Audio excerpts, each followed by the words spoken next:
He had survived a grizzly bear, 2 mountain winters that killed lesser men, and a rock slide that swallowed his mule whole and never gave it back. But nothing in 12 years of living alone on that mountain had ever put a tremor in Eli Cutter's hands the way a fistful of wildflowers did. Now you might hear that and laugh. A big, rough mountain man undone by flowers.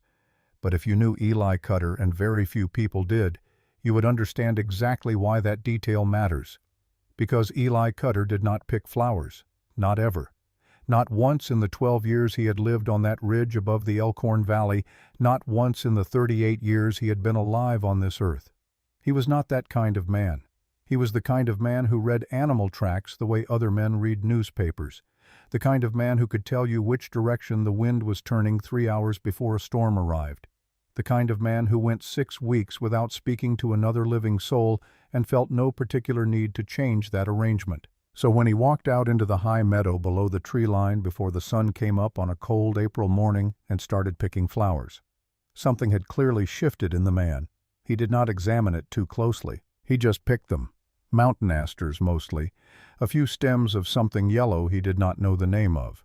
He gathered them in his left hand, the way you might gather kindling without ceremony, without looking at what he was doing. And then he stood there in the gray pre-dawn light with a fistful of wildflowers, and felt approximately as foolish as a man can feel without witnesses. He had a length of leather cord in his coat pocket, the thin kind he used for snare lines. He tied the stems together with it. 3 knots. None of them even. The flowers leaned to one side like they were trying to get away from each other. He looked at them for a long moment. Put them back, some part of him said. He did not put them back. He walked back to the cabin instead, stepped up onto the porch and stood there looking down the switchback trail that dropped off the south face of the ridge toward the valley. The sky was just beginning to pale at the edges. Somewhere in the dark pines behind the cabin an owl called once and went quiet. The stage road was still empty. She would not arrive for another 3 hours, probably more. He went inside and made coffee. The cabin had stood on that ridge for 31 years. Eli's father, Thomas Cutter, had built it the summer he turned 24, before he had a wife, before he had a son, before he had much of anything except a surveyor's claim, a strong back, and the particular kind of stubbornness that does not listen to people who tell it what is and isn't possible. Thomas Cutter had chosen the site carefully. The ridge sat high enough to see trouble coming from 3 directions. A natural spring fed a small creek that ran behind the cabin year-round. The tree line on the north and west provided cover from the worst of the winter winds. The south face opened onto a long view of the valley, and on clear days you could see the smoke from Cutter's Creek, the town 7 miles below, rising in thin white columns against the blue. It was good land. It was private land. And over the years more than one man had tried to make an argument for owning it. Thomas Cutter had not found those arguments persuasive.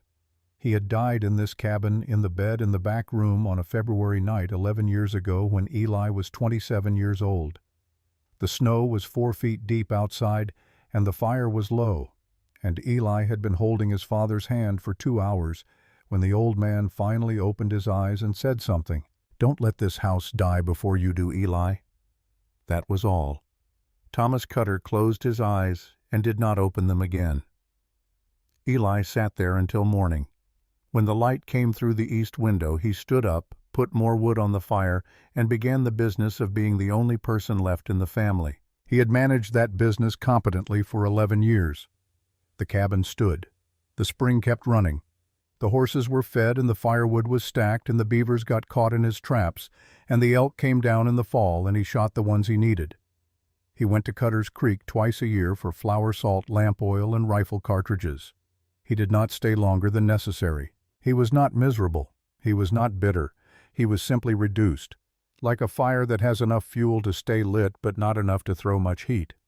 It was Jedediah Pruitt who finally said something about it. Jed ran a small cattle operation in the valley 3 miles below a neighbor by the generous standards of that country. He and Thomas Cutter had been friends for 30 years, which meant that Jed now felt it was his personal responsibility to keep watch over Thomas's son, whether that son wanted watching or not.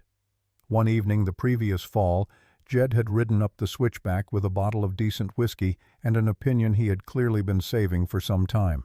"You need to find yourself a wife," he said, settling into the chair by the fire that had been empty since Thomas Cutter died. Eli said nothing. "I'm serious," Jed said. "You're going to turn 40 up here alone and become one of those mountain men that people tell stories about in the wrong way." "What's the wrong way?" "The way where nobody's sure if you're still alive until spring." Eli looked at his coffee. "There's a broker in St. Louis," Jed said. "Mail order arrangement, legitimate operation. A man writes a letter, describes himself honest, and they match him with a woman who's looking for a fresh start out west." He paused. "I know 3 men who found good wives through it." "I'm not a rancher," Eli said. "I'm not a farmer. I live on a mountain." "I'm aware of that." "What kind of woman would come up here?" Jed considered that. "The kind who's looking for something real," he said finally. "Which is the only kind worth having." Eli did not respond, but he did not dismiss it either, and Jed, who knew him well enough to read the difference, went home satisfied that evening. 3 months later, Eli wrote the letter. It took him 4 drafts. He burned the first 3. The 4th one said, "I am a mountain man. I live in a cabin on a ridge above the Elkhorn Valley in Colorado Territory. I am 38 years old. I have no debt and no bad habits, and I know this country well enough to keep a person safe in it. I cannot promise luxury. I can promise honesty, enough food for 2 and firewood enough for 10 winters. I would like, before I get much older, to have someone to share a meal with." He sealed it before he could change his mind. Her first letter came back 6 weeks later. She signed it Clara Weston out of Cincinnati, Ohio. She was 25, she said. A schoolteacher's daughter. She liked books and did not mind cold weather, and had grown tired of waiting for a life she had been promised, but had never quite arrived. "I am practical," she wrote. "I am not looking for romance. I am looking for something real." He read that line 3 times. He wrote back. They exchanged letters for 4 months. She asked careful questions. He gave careful answers. She wanted to know about the winters. He described them plainly. She asked if he expected a wife to work. He said, "I expect a partner, a person who pulls their share. I don't need someone to wait on me, and I won't ask that of you." That letter seemed to matter to her. Her reply came back faster than usual. By November, they had an agreement. She would arrive in April on the first stage out of Denver that made the run through Cutter's Creek. He would meet her at the base of the switchback under the old cottonwood by the creek. He had in the months since done the following: scrubbed the cabin floor twice, hung a curtain on the east window sewn from a clean flour sack, moved his belongings from the back room into the small space off the kitchen so she would have a proper room with a lock on the door, set 2 chairs by the fire instead of 1, acquired from Jed's wife Martha a set of dishes that matched, and this morning he had gone out and picked flowers. He stood on the porch now with his coffee cooling in one hand and the bent wildflowers in the other, looking down at the switchback trail in the early light. The valley below was still blue with shadow. A hawk turned slow circles above the tree line. He had 11 years of practice living alone. He was not sure this morning whether that was a skill or a wound. The coffee was gone. The flowers were drooping. The sky had gone from gray to pale gold, and on the stage road at the bottom of the valley a small brown shape was moving. He watched it for a while without moving. Then he set down his cup, walked to the top of the switchback, and waited. The stage came up the valley road at the pace of a vehicle that has been traveling for 3 days and has no particular incentive to hurry now that the end is near. Eli watched it from the top of the switchback. He could hear it before he could see it clearly, the creak and jingle of the rig, the thud of hooves on packed dirt, the occasional crack of the driver's voice talking to his horses with the weary authority of long acquaintance. He looked down at the flowers. He had been holding them for almost an hour. They were not improved by the experience. The yellow ones had given up entirely and were hanging straight down. The asters were holding on, but the stems had gone soft where the leather cord was tied too tight. He almost put them down.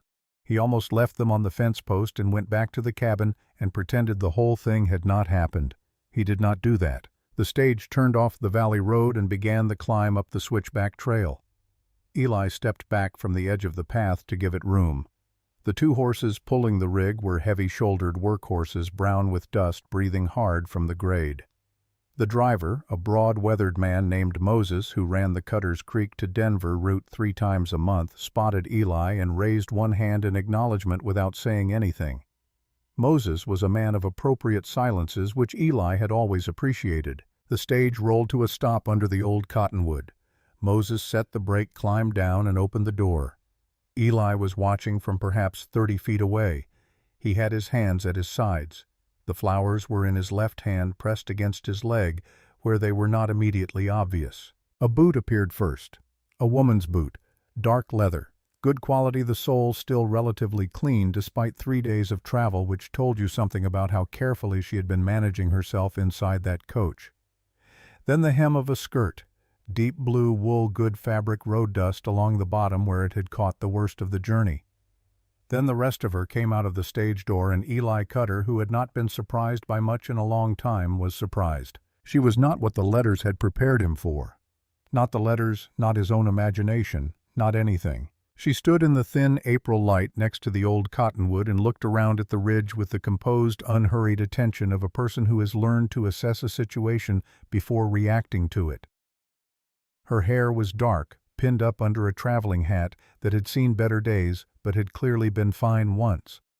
Her features were precise, the kind of face you would look at twice even in a crowded room, and there was no crowd here, just pale sky and pine shadows and the sound of the creek below. She was by any fair accounting beautiful in a way that had nothing to do with effort or arrangement, and everything to do with the particular accident of bone structure that occasionally happens to a person and leaves everyone around them slightly off balance.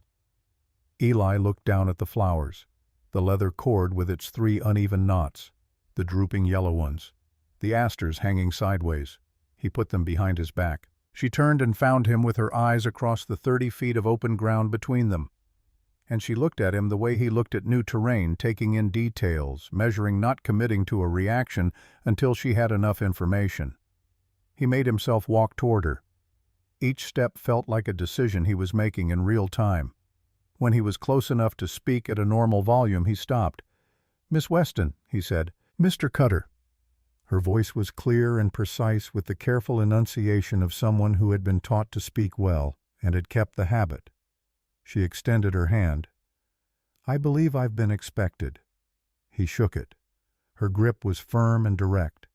He was acutely aware of the roughness of his own hand against her gloved fingers. "You had a long ride," he said. "I did." A pause.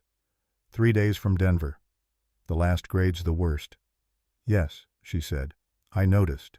The silence that followed was not hostile, but it had weight to it. Two people standing in an open space trying to locate the beginning of a conversation that neither of them had quite practiced enough. Eli became aware that his left arm was still behind his back. He thought about keeping it there. He did not keep it there. He brought the flowers around slowly, the way you move when you are diffusing something, and held them out toward her. They looked, if anything, worse now than they had an hour ago. The yellow flowers were beyond saving. The asters had begun to spiral inward in a way that suggested resignation. "I picked these," he said. He was immediately aware that this was the least useful sentence he had ever spoken. She looked at the flowers.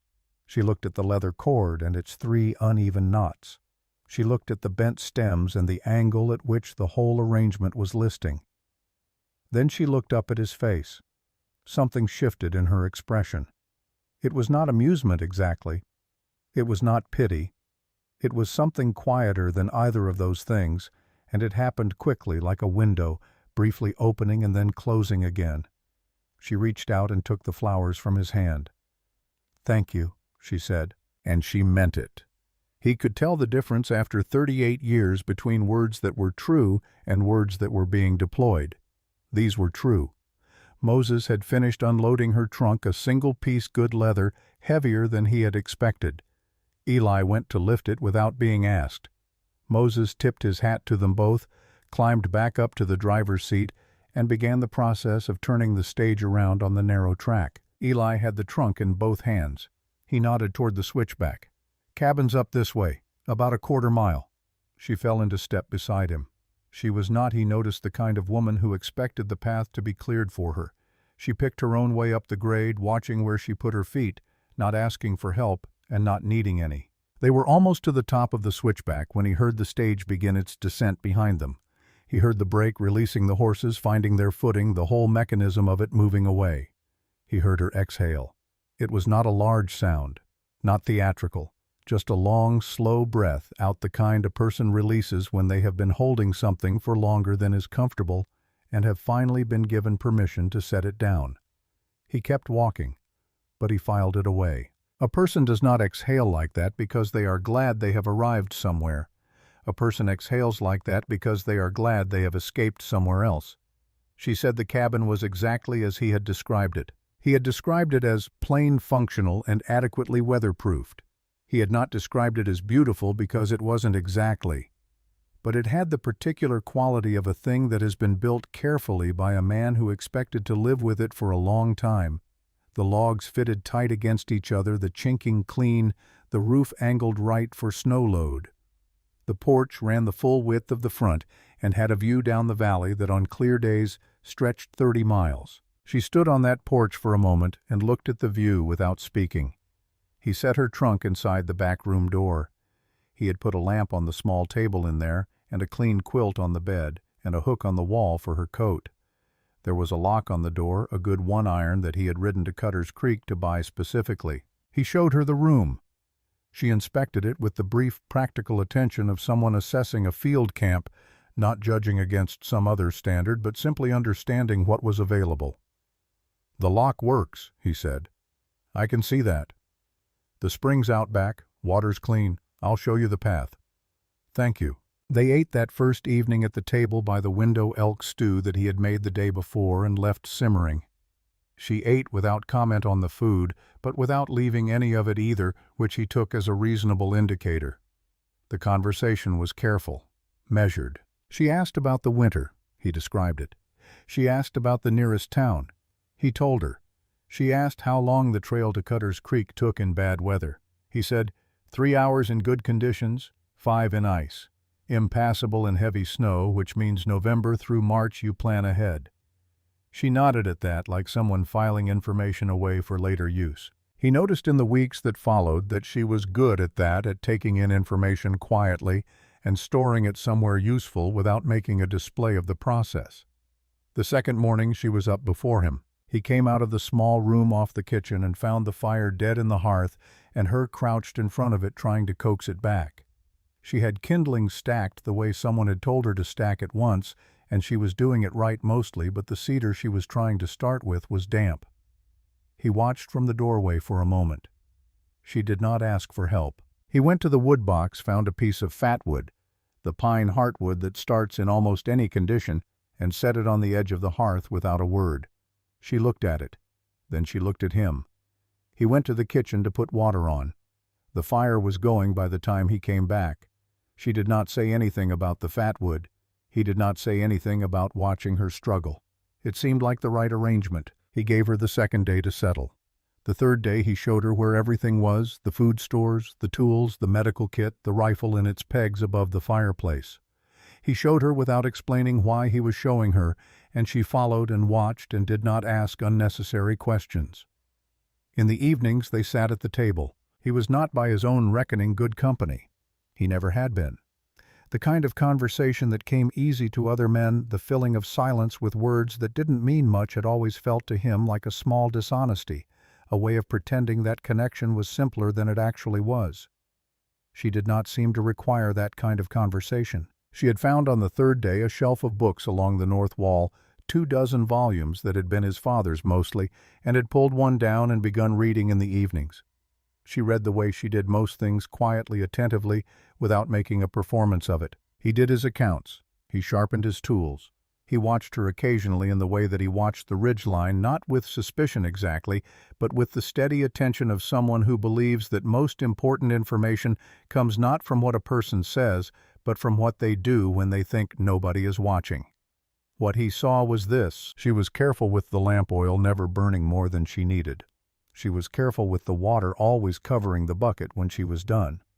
She knew how to bank a fire before bed, not the way she had been shown once, but the way you know something when you have practiced it enough that it becomes habit. which meant she had been practicing.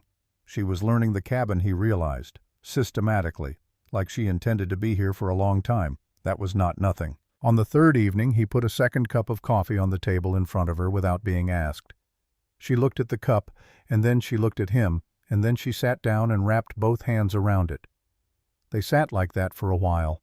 The fire was good. The wind had come up outside and was pushing against the north wall of the cabin in a steady exploratory way, looking for weakness and not finding any. "Your father built this," she said. "He did. You changed anything." He thought about it. "Put in the new window on the east side, the lock on your door, replace the floorboards in the kitchen 2 winters back." She looked around the room, at the books on the shelf, at the iron hook by the door where his coat hung, at the 2 chairs by the fire. "He had good taste," she said. Eli looked at the room through her eyes for a moment. He supposed that was true. "He was a particular man," he said, "about the things he chose to keep." She nodded slowly, like she understood something in that beyond what he had said. They drank their coffee. The wind pushed again at the north wall. Outside, the pines moved. On the 4th night, Eli woke in the small hours. He could not have said what woke him.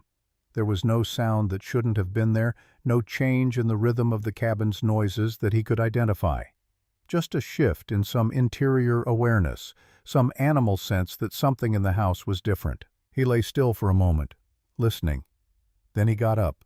He moved without a lamp, which he did not need in his own cabin in the dark.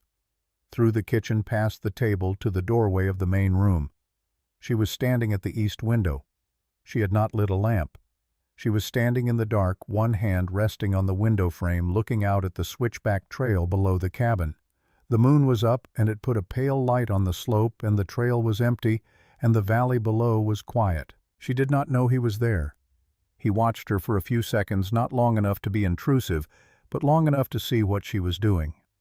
She was not looking at the view. She was watching the trail. The particular stillness of her posture was the stillness of surveillance, not contemplation.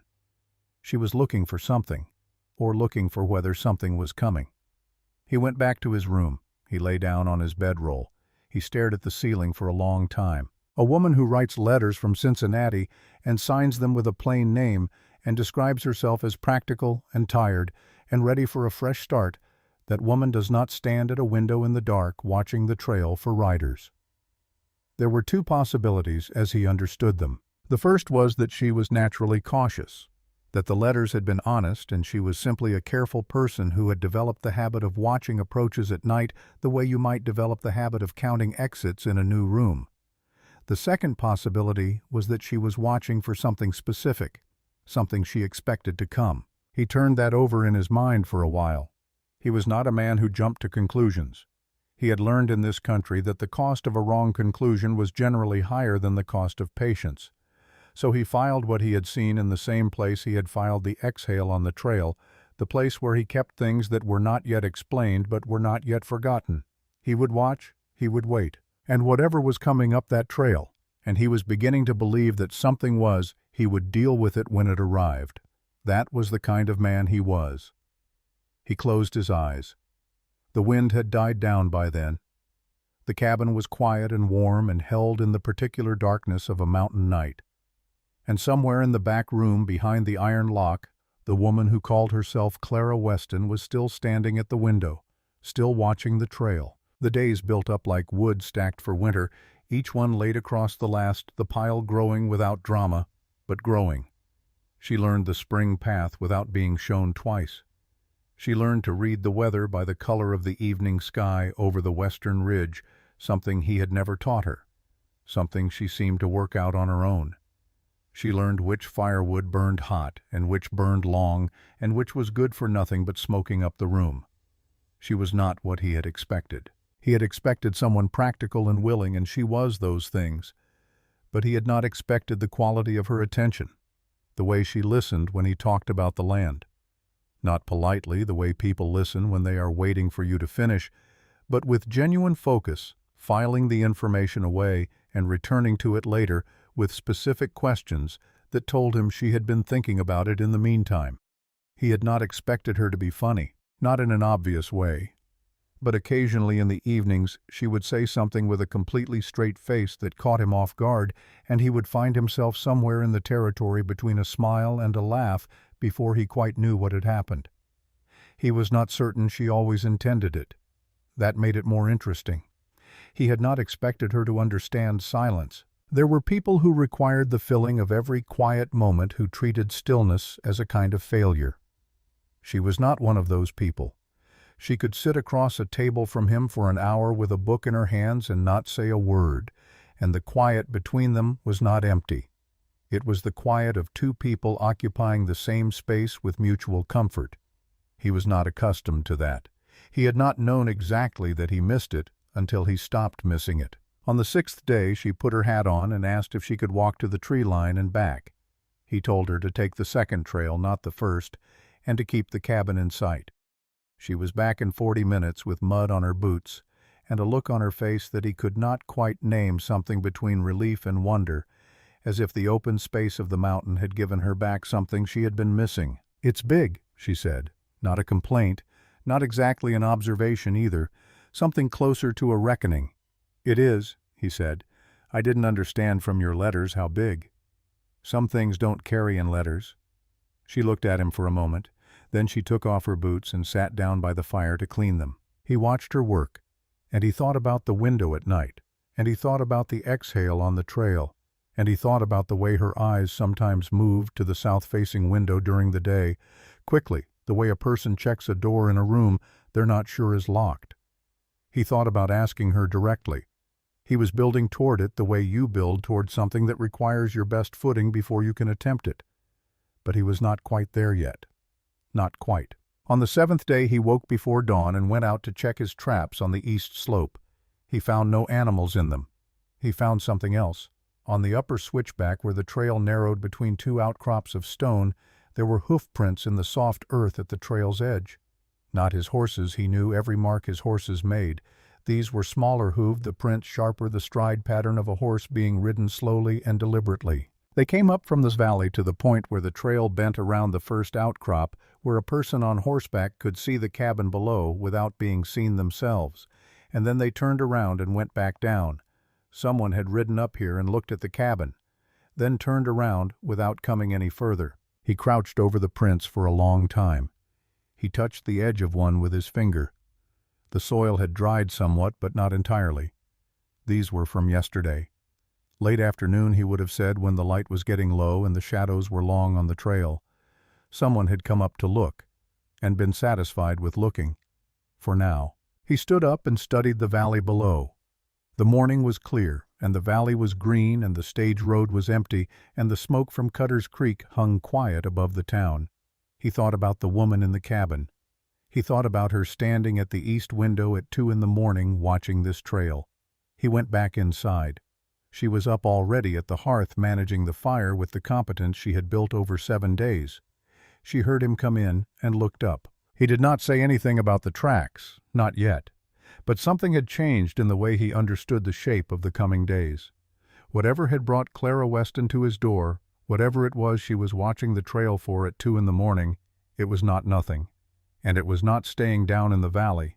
It was coming up. He could feel it the way his father had taught him to feel weather in the air, in the quality of the light, in the way small animals had been moving through the brush behind the cabin since yesterday, with the quick, distracted urgency of creatures that know something large is coming. He crossed to the window and looked down the trail. Still empty, but not, he thought, for much longer. There is a particular silence that belongs to mountain mornings, and it is not the silence of absence. It is the silence of everything being present and simply waiting: the trees, the rock, the cold air moving through the high grass, the hawk turning above the western ridge. It is the silence of a world that has been here long before the people in it and intends to be here long after, and is not in any particular hurry about the business in between. Eli Cutter had lived inside that silence for 11 years. He had stopped noticing it the way you stop noticing the sound of a river. You live beside it becomes not silence but the texture of ordinary time. What he noticed now at the start of the second week was different. He noticed the inside of the cabin. He noticed the specific sound of the back room door when she opened it in the morning, a half-second creak on the lower hinge that needed attention. He noticed the way she moved through the kitchen, efficient and quiet, the path she had worked out to get from the food stores to the table without crossing his line of travel. He noticed the exact spot on the east windowsill where she had placed the wildflowers he had given her. Still there, the asters brown now and dry, the yellow ones nothing but stems, but there.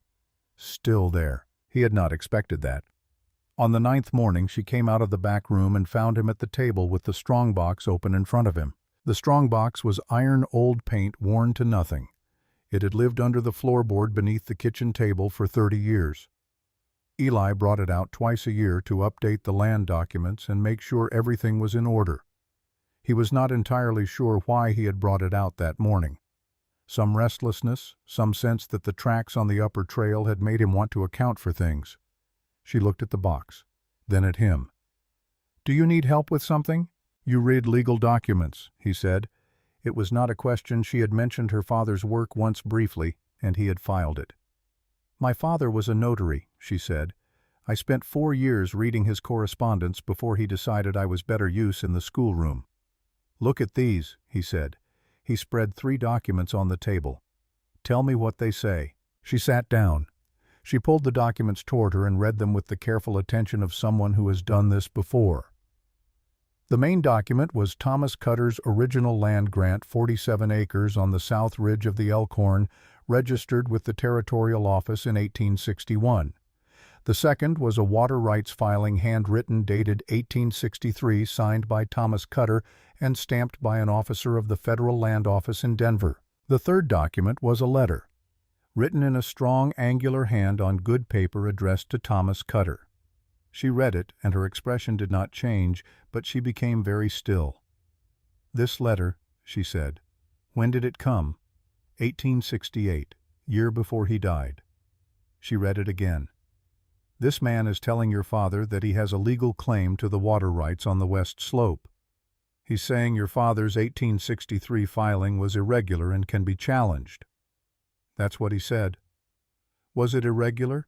"My father said no. He had the Denver office confirm it. He wrote back and said the filing was valid and the man was welcome to take the matter to court if he felt strongly about it." "And did he—" "Not with my father." She looked up at that. Eli gathered the documents back into the box without elaborating. He was not ready yet to lay it all out. He was still thinking about those tracks on the upper trail. But she had seen the signature on the letter. Gerald Thornton Land and Resource Associates, Kansas City. She looked at the name for one moment before he closed the box. Then she looked at her coffee. He noticed that she did not ask what had happened with Thornton after his father died, which meant either she did not want to know or she already had some idea. He was beginning to think it was the second one. Outside, the day had turned gray and cold, the kind of cold that carries something in it, a promise or a warning. He pulled on his coat and went out to split wood. After a while, she came out with her coat on and stood at the edge of the porch watching him work. He did not say anything. He split wood. The axe came down. Even the pieces fell clean. The pile grew. "How long has it been?" she said eventually. "Since your father died." 11 years. "And you've been here alone the whole time?" "Mostly." She was quiet for a moment. Then, "You said mostly." "I went down to Cutter's Creek for a while, 3 years after he died. Tried working for a man named Garrett who ran a freighting operation." He set another log. "Didn't take." "What didn't take?" "Being around that many people." He split the log, set both halves aside. "I'm better up here." She watched him for a while. "Is that why you wrote the letter?" she said. "Because you wanted company, or because you thought you were supposed to want company?" He stopped. He held the axe, and he thought about it because she was the first person who had ever asked it that way, and it deserved a real answer. "Both," he said. "At first." He set another log. "But there was something else. My father asked me not to let this house die." He split the log. "I've been keeping the wood stacked and the roof sound, but I think he meant something different when he said it."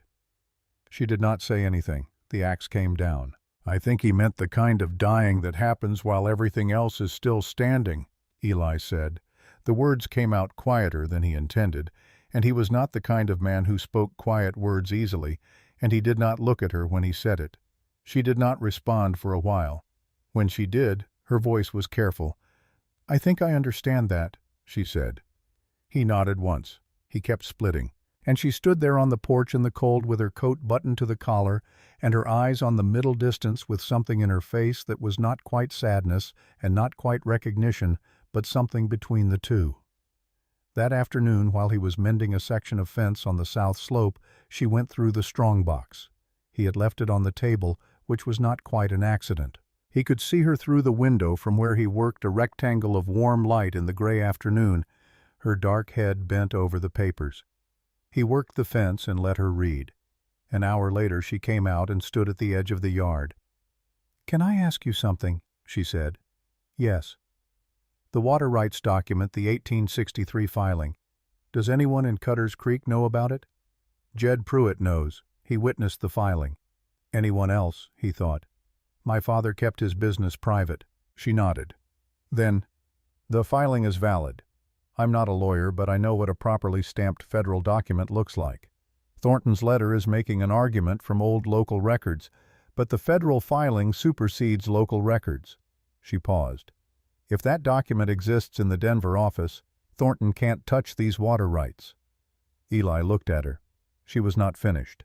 "I know what you're thinking," she said. "You're thinking, how does a schoolteacher's daughter from Cincinnati know how to read land filings well enough to say that?" She met his eyes. "I'll answer that, but not yet." A pause. "Is that acceptable?" He thought about it. "Yes," he said. "Thank you." She went back inside. He went back to the fence.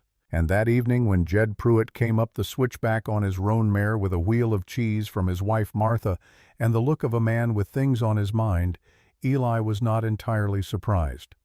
Jed came in and sat down by the fire and accepted a cup of coffee, and did not immediately say what he had come to say, which was the behavior of a man organizing something difficult. She had cooked.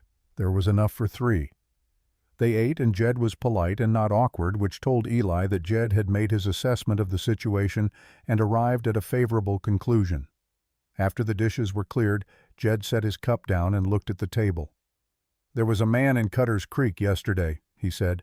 "Came in on a private horse from the East Road, stayed at Ruth Calloway's place overnight, asked questions."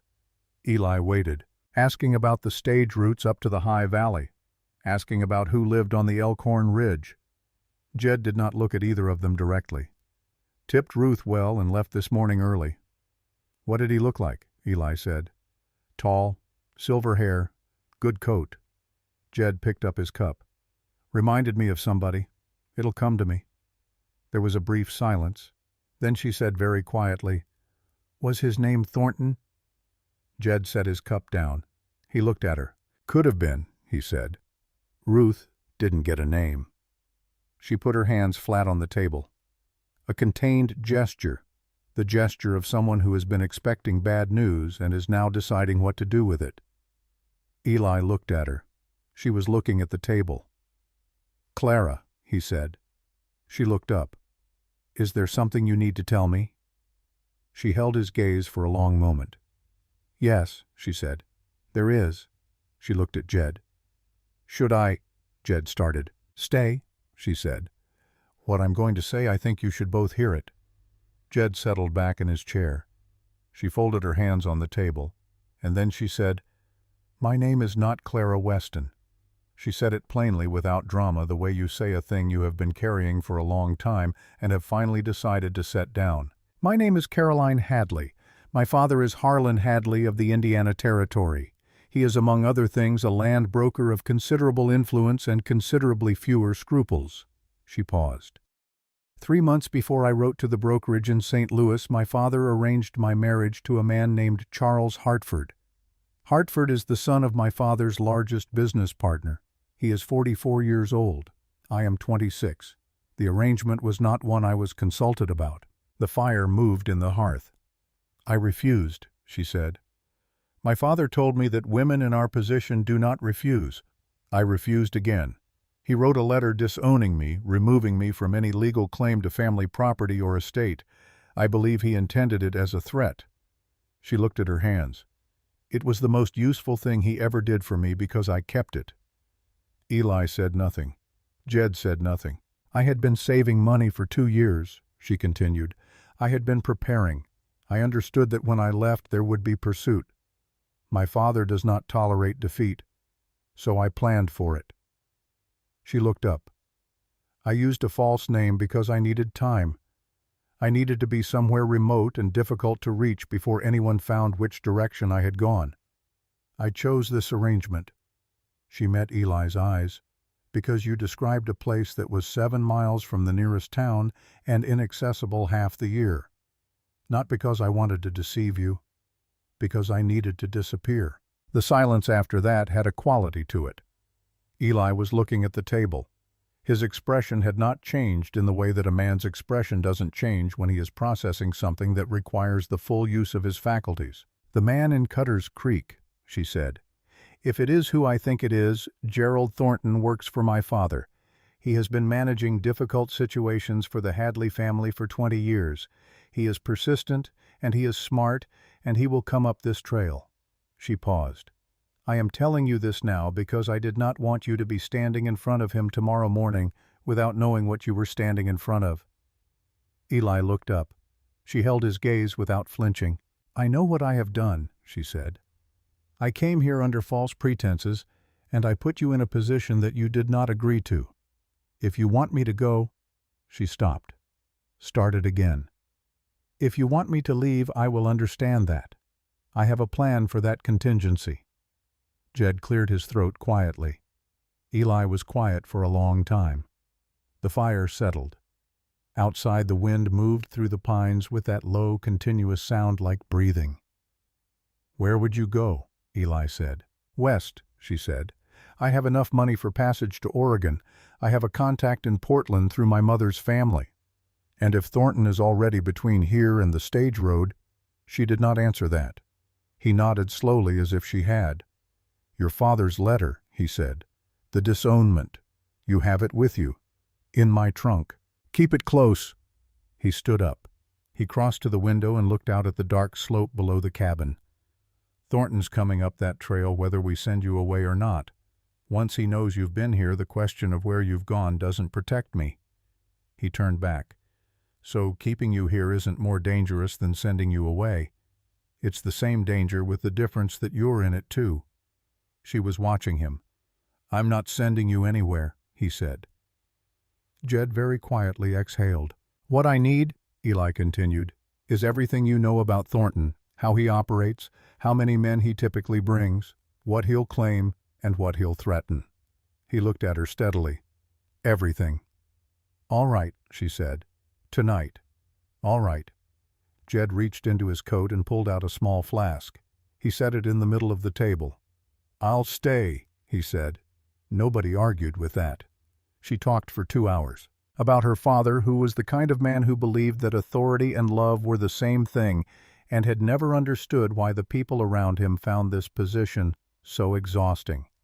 About Hartford, who was not cruel exactly, just entirely indifferent to her as a person rather than an arrangement. About Thornton, who she had seen twice in her life, once at a business dinner when she was 16, once through a window when he came to the house the day before she left. "He's careful," she said. "He doesn't threaten in ways that can be written down. He suggests, he implies. He uses the law when he can, and other methods when he can't."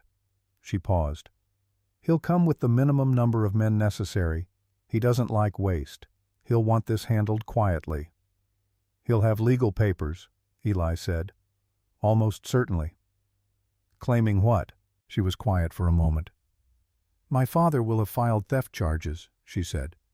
"There's a necklace I took with me. It was my mother's left to me in her will specifically. My father gave it to the Hartford family as part of the marriage contract without my knowledge."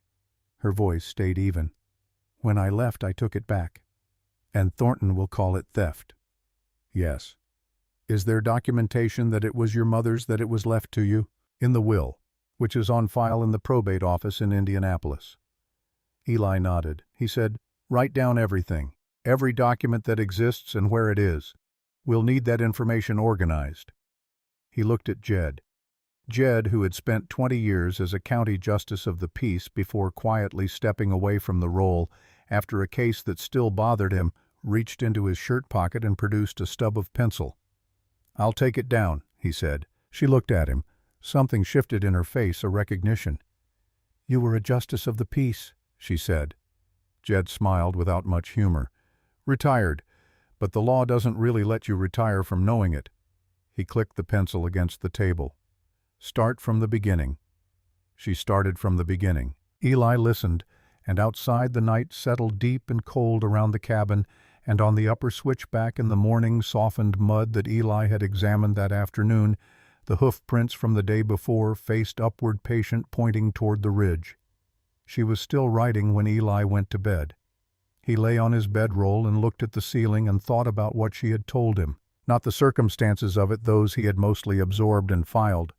What he was thinking about was the quality of the telling, the way she had laid it out without excuses and without performance. She had not cried. She had not asked for his sympathy. She had given him information in the order of its usefulness, the way you give a man a map rather than a story, when what he needs is to know the terrain. He had known people who were frightened. Fear made most people either loud or small. It made her precise. That told him something. He thought about her mother. She had mentioned her once briefly before tonight in a letter early on. She had written, "My mother was a practical woman. I inherited that from her, and I am grateful for it." He had not thought much of it at the time. It was the kind of thing people said. But tonight, when she described the necklace, the specific care with which she said "my mother's" rather than "my," he had understood that this was not simply a legal dispute about property. There was something else in it, something older than the conflict with Hartford, something that had been in this woman longer than the plan to escape. He did not entirely know what it was yet, but he would. He closed his eyes. In the front room he could hear the soft scratch of Jed's pencil and the low, clear voice of a woman named Carolyn Hadley telling the truth for perhaps the first time since she had arrived on this mountain. And in the morning before the sun came up, he was going to need to check the upper trail again, because whatever was coming, it was closer now. He could feel it. He was up before the sun. That was not unusual. In 12 years on the mountain, Eli Cutter had watched the sunrise from outside more mornings than he had missed it, not from any romantic attachment to the hour, but because the early light on the eastern ridge told him things he needed to know, the temperature, the wind direction, the quality of the coming day. Information that arrived free of charge if you were awake to receive it.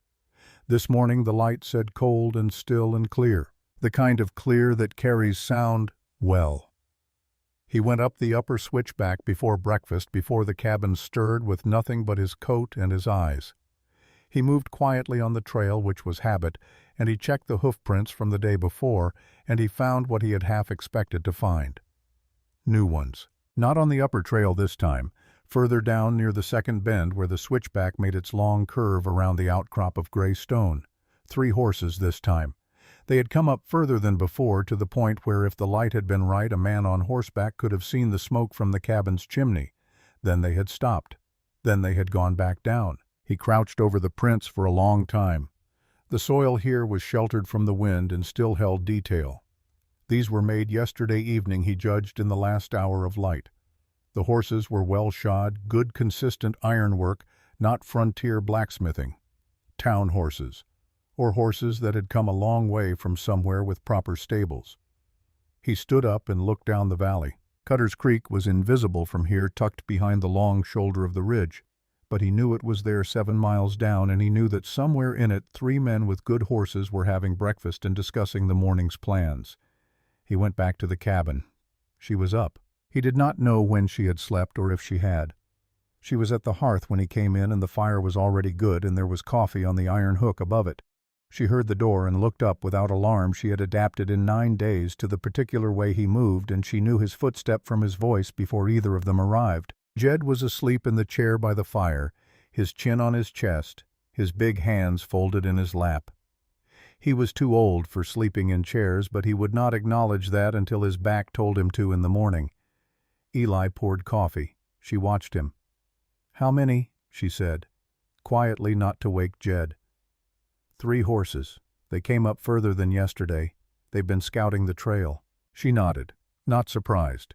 She had the look of someone who has been preparing for a thing so long that when it finally moves there is almost a relief in it.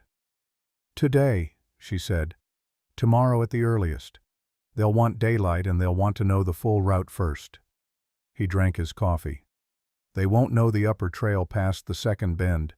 It's not visible from the valley and it doesn't show on any survey map I've ever seen." She looked at him. "That matters. It matters a great deal," he said. Jed made a sound in the chair and opened one eye. "I heard that," he said without changing his posture. "I was listening the whole time." "I know," Eli said. Jed opened the other eye and reached for his coffee, which had gone cold, and which he drank anyway with the pragmatism of a man who has learned not to be particular about small comforts. "Here's what I know about Thornton," Jed said, as if the night had not interrupted him. "I knew him 20 years ago when he was working for a land company out of Kansas City that was buying up water rights along the eastern Colorado basin. He was good at it. Not because he was dishonest exactly, he generally had paperwork, and he generally found lawyers, and he generally operated inside the letter of the law." He set down his cup. "The problem with Thornton is he understands that the letter of the law and the spirit of it are two different animals, and he only cares about one of them." "He'll come with a document," Caroline said. "He'll come with several," Jed said. "That's his method. More paper than you can read before he starts talking, and he starts talking fast." He looked at Eli. "Your father beat him once by keeping quiet and waiting for him to make a claim that didn't hold up under scrutiny. Thomas Cutter could outpatient anybody I ever knew. He taught me that," Eli said. "Good." Jed pushed himself out of the chair with the unhurried determination of a man refusing to let his body dictate the pace of his morning. "Then here is what I suggest. You have two advantages. You know the ground, and they don't. And you have documents they don't know exist." He looked at Caroline. "The disownment letter, where exactly is it?" "In the false bottom of my trunk," she said, "with the will documentation and the water rights notes I made last night." Jed raised an eyebrow. "False bottom." "I had 2 years to prepare," she said. He almost smiled. "I want to look at that letter this morning." She went to get it. Eli watched Jed. "You still have the commission," Eli said. It was not a question. Jed was quiet for a moment. Then he reached into the inside pocket of his coat and produced something small, a piece of stamped brass on a worn leather cord. He held it in his open palm without showing it off. "I told you," he said. "I kept it to remember what I didn't do." He closed his fingers around it. "Maybe I was keeping it for something else." He put it back in his pocket, and neither of them said anything more about it. They came the next morning, 4 of them this time. 3 on horseback and Thornton driving a light wagon, the kind a man uses when he plans to bring something back. Eli was standing in front of the cabin when they came around the last bend of the switchback. He was alone, or appeared to be alone, which was part of the arrangement made the night before. His rifle was inside on its pegs. His hand axe was on the woodpile 8 feet to his right. He put his hands in his coat pockets and waited. The wagon came to a stop 20 feet from the porch. Thornton set the brake and looked at Eli from the bench with the calm appraisal of a man who has arrived at many difficult addresses and found the approach to be largely the same regardless of geography. He was in fact exactly as Caroline had described him. Tall, silver-haired, a coat that was good wool and well-fitted boots that had not been made for this kind of country but had been broken in enough not to embarrass their owner. The face of a man past 60 who had spent 60 years being right about things and had the composure to prove it. He climbed down from the wagon without hurry. The 3 riders did not dismount. Eli looked at them.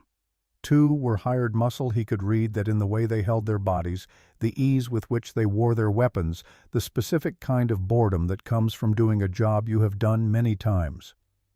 The 3rd was something else. Younger, sharper-eyed, with a satchel over one shoulder. A lawyer, Eli thought, or something close to it. Thornton walked to within 10 feet of Eli and stopped. He looked at the cabin. He looked at the porch. He looked at the Colt gate post on the west corner of the yard. A specific dwelling looked the look of a man locating something he remembers. "You know this place?" Eli said. Thornton looked at him. Something passed across his face. Not guilt, not quite surprise, a kind of acknowledgement. "I've been here before," he said. "A long time ago." "I know," Eli said. "I found the letter you wrote my father." A pause. "Thomas Cutter was a stubborn man," Thornton said. "Not unkindly, not kindly either." "He was," Eli said. "I got that from him." Thornton looked at him for a moment longer. Then he reached into his coat and produced a folded document. He held it out. "My name is Gerald Thornton. I represent the Hadley family of the Indiana Territory. I am here for a woman named Caroline Hadley, who arrived at this property approximately 10 days ago under a false identity. She is wanted in Indiana Territory on charges of property theft and breach of lawful contractual obligation." He paused. "I'd like to conduct this business without difficulty, Mr. Cutter. I have no quarrel with you." Eli did not take the document. "She's not here," he said. Thornton looked at him. "Mr. Cutter, she left 2 days ago, headed west. I don't know the specific route." "You're lying," Thornton said without heat, "the way you state a fact." "That's your assessment," Eli said. "You're welcome to it." Thornton looked at the cabin. He looked at the smoke coming from the chimney.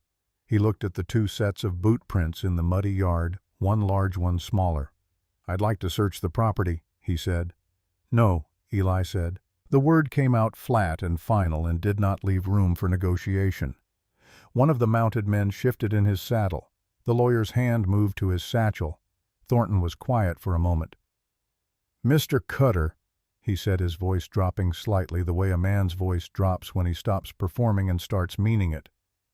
"I have legal authority in this matter. Miss Hadley is the subject of a formal complaint filed with the territorial court. The document I am holding is a territorial document," Eli said. "You're not in a territory. You're on private land in Colorado, and the federal filing that governs this land predates any territorial court's jurisdiction by 12 years. He looked at Thornton steadily. "I know what you came for. Not just her. You came for the water rights on the west slope, same as you tried with my father." Something shifted in Thornton's face. A small shift, the kind that happens when a man realizes his opponent knows more than he had calculated. "That's a separate matter," Thornton said. "Is it?" "The land question and the woman are unrelated." "Then you won't mind leaving the woman out of your visit," Eli said, "since they're unrelated." Thornton looked at him for a long, measuring moment. The 2 hired men were watching Eli with the particular attention of men doing a professional calculation. Eli met their eyes without hurry, one and then the other. He had learned long ago that the men who were actually dangerous rarely looked dangerous. These 2 looked exactly as dangerous as they were, which meant they were careful men, not impulsive ones. Careful men did not start things in unclear situations. The situation was he intended to keep it unclear. "I'll ask you once more," Thornton said. "You can ask as many times as you like," Eli said. "The answer will stay the same." Another long pause. The lawyer said something quiet to Thornton. Thornton listened without looking at him. Then he turned back to Eli. "You understand that I'll be back," he said, "with more resources." "I expect so," Eli said. "This property is not worth what protecting her will cost you." Eli looked at him. "You don't know what this property is worth to me," he said, "and you don't know what protecting her will cost. I'd be careful making calculations when you're missing that much information." Thornton studied him for a moment. Then he turned and walked back to the wagon. He climbed up to the bench. He released the brake. "Mr. Cutter," he said from the bench, looking down, "I knew your father. He was a difficult man to move. I'll say the same of you, and mean it as the limited compliment it is." Eli said nothing. Thornton turned the wagon on the narrow track with practiced efficiency and started back down the switchback. The 3 riders followed. Eli stood in the yard and watched them go. He watched until the sound of the wagon faded below the second bend. Then he watched for another full minute after that. Then he went inside. She was in the back room with the door open. She had heard everything. The window above the bed faced the front yard and carried sound well in the mountain air. She was sitting on the edge of the bed when he came to the doorway, her hands flat on her knees, her expression composed in the way of someone who has just watched something they have been dreading happen and found it survivable. "He'll come back," she said. Yes, with legal papers. With legal papers, and probably a man who knows the law better than the one he brought today. He leaned against the doorframe. But he made a mistake. She looked at him. He told me the water rights and the matter of you are unrelated, Eli said, which means he's going to try to play them as separate hands, 2 approaches instead of 1. That means twice the chances of one of them failing. He paused. He was sharper than that 20 years ago, according to Jed. He's used to winning before it gets complicated, she said. He's probably not at his best when he has to improvise. Eli looked at her. How do you know that? Because I've watched my father manage difficult men for 20 years, she said. You can always tell the ones who've been succeeding too long. They forget how to lose gracefully and then they lose badly. Eli considered that. Jed, he called. From the front room. I'm here. We need to get the Denver documents organized. Already started. He looked at Carolyn. She stood up.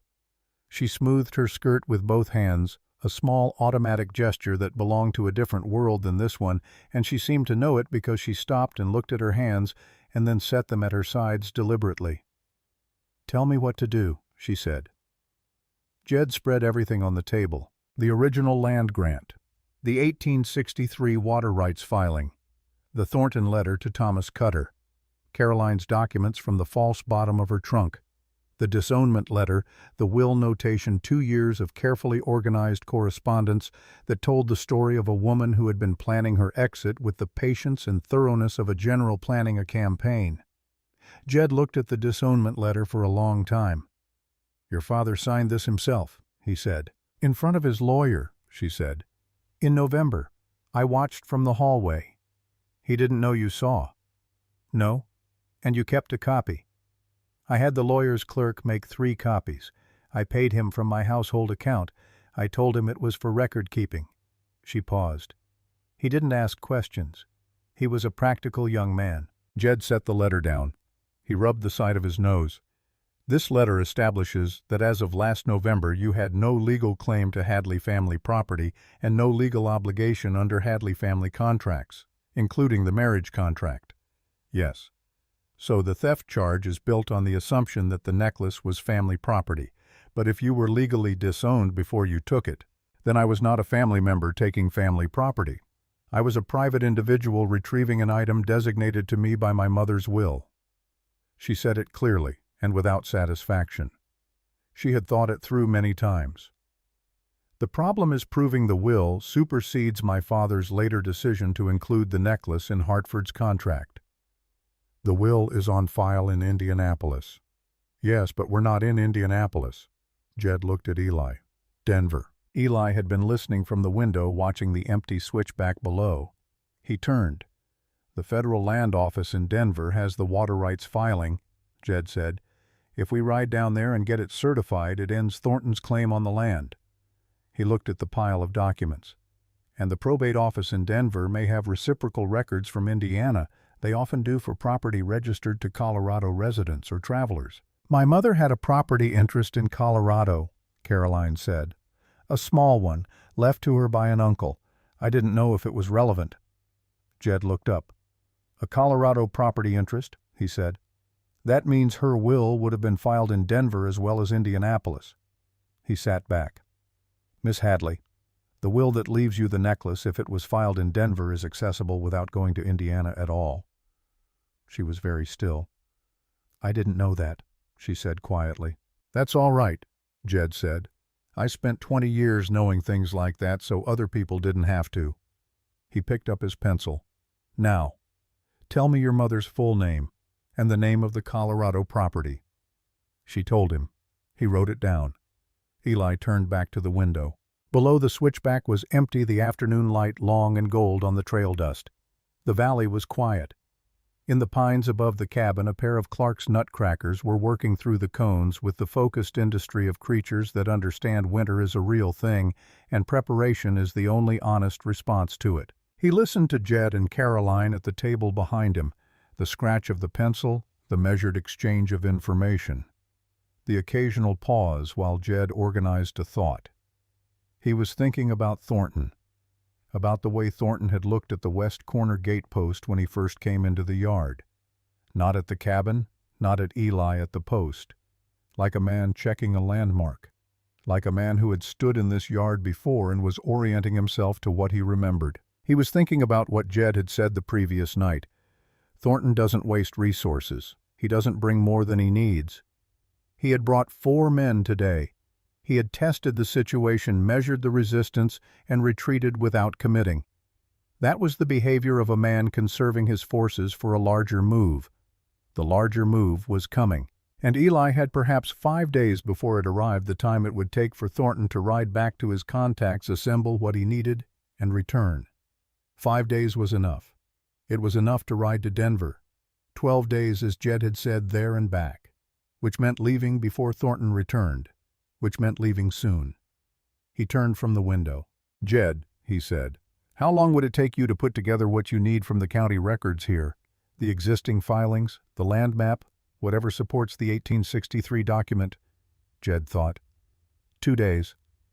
"Caroline," she looked up, "is there anything else in those documents that would help the Denver case? Anything you haven't looked at yet?" She looked at the pile on the table. "I don't know yet. Give me tonight." "Take tonight." He crossed to the coat hook by the door. "I'm going down to Cutter's Creek." She looked up quickly. "Thornton will go back through town," he said. "I want to know which direction he goes from there, and I want to talk to Ruth Calloway." A pause. "You know Ruth?" she said. "Everybody knows Ruth," he said. "She sees everything that moves through that town, and she tells the truth about it, which is rarer than it sounds." He put his coat on. "Also, she'll know if Thornton talked to anyone while he was in town. If he's building a case here, he'll have started laying groundwork with the locals." He was at the door. "Eli," she said. He stopped. She was looking at him with an expression he had not seen on her face before. It was not the careful composure, not the precise focus, not the watching the trail look. It was something more direct than any of those, and it took him a moment to identify it because it was not a look he had received from many people in his life. It was trust, not the temporary trust of someone who has run out of options. The real kind. The kind that has looked at the available information and arrived at a conclusion. "Be careful," she said. "Always am," he said. He went out. The ride down to Cutter's Creek took an hour in the late afternoon light. He came into town from the North Trail, which brought him in behind the livery, and he put his horse there and walked the main street on foot. It was a small town, one street of any significance, a dozen buildings of varying ambition. The general store, the post office, 2 saloons of different characters, Ruth Calloway's place, which was part boarding house and part everything else depending on what the day required. He saw the wagon tracks on the south end of the street, the same narrow-wheeled pattern he had watched leave his yard that morning. Thornton had come through here on his way out. He went to Ruth's. Ruth Calloway was 55 years old and had been running her establishment since her husband walked west in 1871 and kept walking. She was a small woman with gray-streaked hair and the specific kind of authority that comes from being the most reliably useful person in a community for a long time. She fed people she housed, people she listened to more of the town's business than the postmaster did, and was considerably more discreet about it. She was behind the front counter when Eli came in. She looked at him with an expression that said she had been expecting him not today specifically, but soon. "Eli Cutter," she said. "Ruth. Coffee, please." She poured 2 cups and set his on the counter and came around to lean against the front of it, which was her position when she intended to talk seriously. "Silver-haired man," she said. "Good coat. Yesterday afternoon he stayed here. This morning he had breakfast here. Asked me about the road north." "What did you tell him?" "That the road north was in good condition and the switch back to your place was passable in dry weather." She sipped her coffee. "He paid well. Asked me what I knew about you." She looked at him over the rim of her cup. "I told him you were a private man who kept to himself, which is true, and tells nobody anything useful." "Did he ask about the woman?" Ruth was quiet for a moment. "He asked if anyone had seen a woman matching a description come through on the stage. Young, dark-haired, well-dressed, traveling alone." She set down her cup. I told him I saw a woman like that come through about 10 days ago on Moses's Run, that she changed coaches here and headed north. Eli looked at her. I didn't lie, she said. She did come through. She did head north. Ruth met his eyes. I just didn't mention that she stopped. He held her gaze. Thornton has long reach, he said. Everybody with money has long reach. Ruth's voice was even. Doesn't mean they're always right about where to point it. She picked up her coffee again. I knew her mother, Eli, Elizabeth Hadley. She came through here with her husband maybe 15 years ago. They were looking at the Colorado property. She sat right at that table for an hour and we talked. She looked at the table in question. She was a good woman in a bad arrangement. I could see it then. A pause. When I saw the girl, I knew the look. I didn't need to be told. The room was quiet. What direction did Thornton go when he left? Eli said. South, then east. Ruth refilled his cup without being asked. He'll ride to the telegraph office in Durango. That's my guess. He needs instructions from whoever's running this from the Indiana end. He'll want authorization to escalate. How long does that take? 3 days to Durango, a day each way on the wire, 3 days back. Call it 7 days if he doesn't hurry. She looked at him steadily. Which means you have 7 days before he comes back with whatever he's been authorized to bring. Eli drank his coffee. The woman, Ruth said. She's staying? He thought about it. She's staying, he said. Ruth nodded once. She picked up the coffee pot and moved to the other end of the counter. There's something else you should know, she said with her back to him. People in this town have been talking about you and the woman on the mountain. She was quiet for a moment. Not kindly, all of it. He knew what she meant. It did not surprise him. He had been for years the man on the mountain, the one people told stories about to explain the unexplained, the one whose solitude was interpreted by strangers as evidence of something wrong. It was the price of distance. What are they saying? He said. That she's there against her will, Ruth said. That a woman that refined wouldn't choose to go up to a mountain man's cabin unless she was made to. She turned and looked at him. I've been telling a different version, but I'm one person. He set his cup down. He thought about Caroline standing at the east window in the dark watching for riders. He thought about her at the table this morning with Jed reading documents, pulling out prepared papers, thinking 3 moves ahead. He thought about the look she had given him when he went out the door. He thought about the word staying, which she had used herself. She'll tell them herself, he said, when she's ready. Ruth looked at him for a moment. Then she nodded. All right, she said. He paid for the coffee and went back to his horse. The ride home was long and cold and dark by the time he reached the switchback, and he climbed it by memory more than sight, the horse knowing the path as well as he did. The cabin light was in the window when he came around the last bend. He stopped for a moment and looked at it from the trail. It was a small, warm rectangle in a large, dark hillside, and he had looked at it thousands of times before, and it had always been the same, a light indicating that the cabin was standing and the fire was going, and the basic business of survival was being conducted.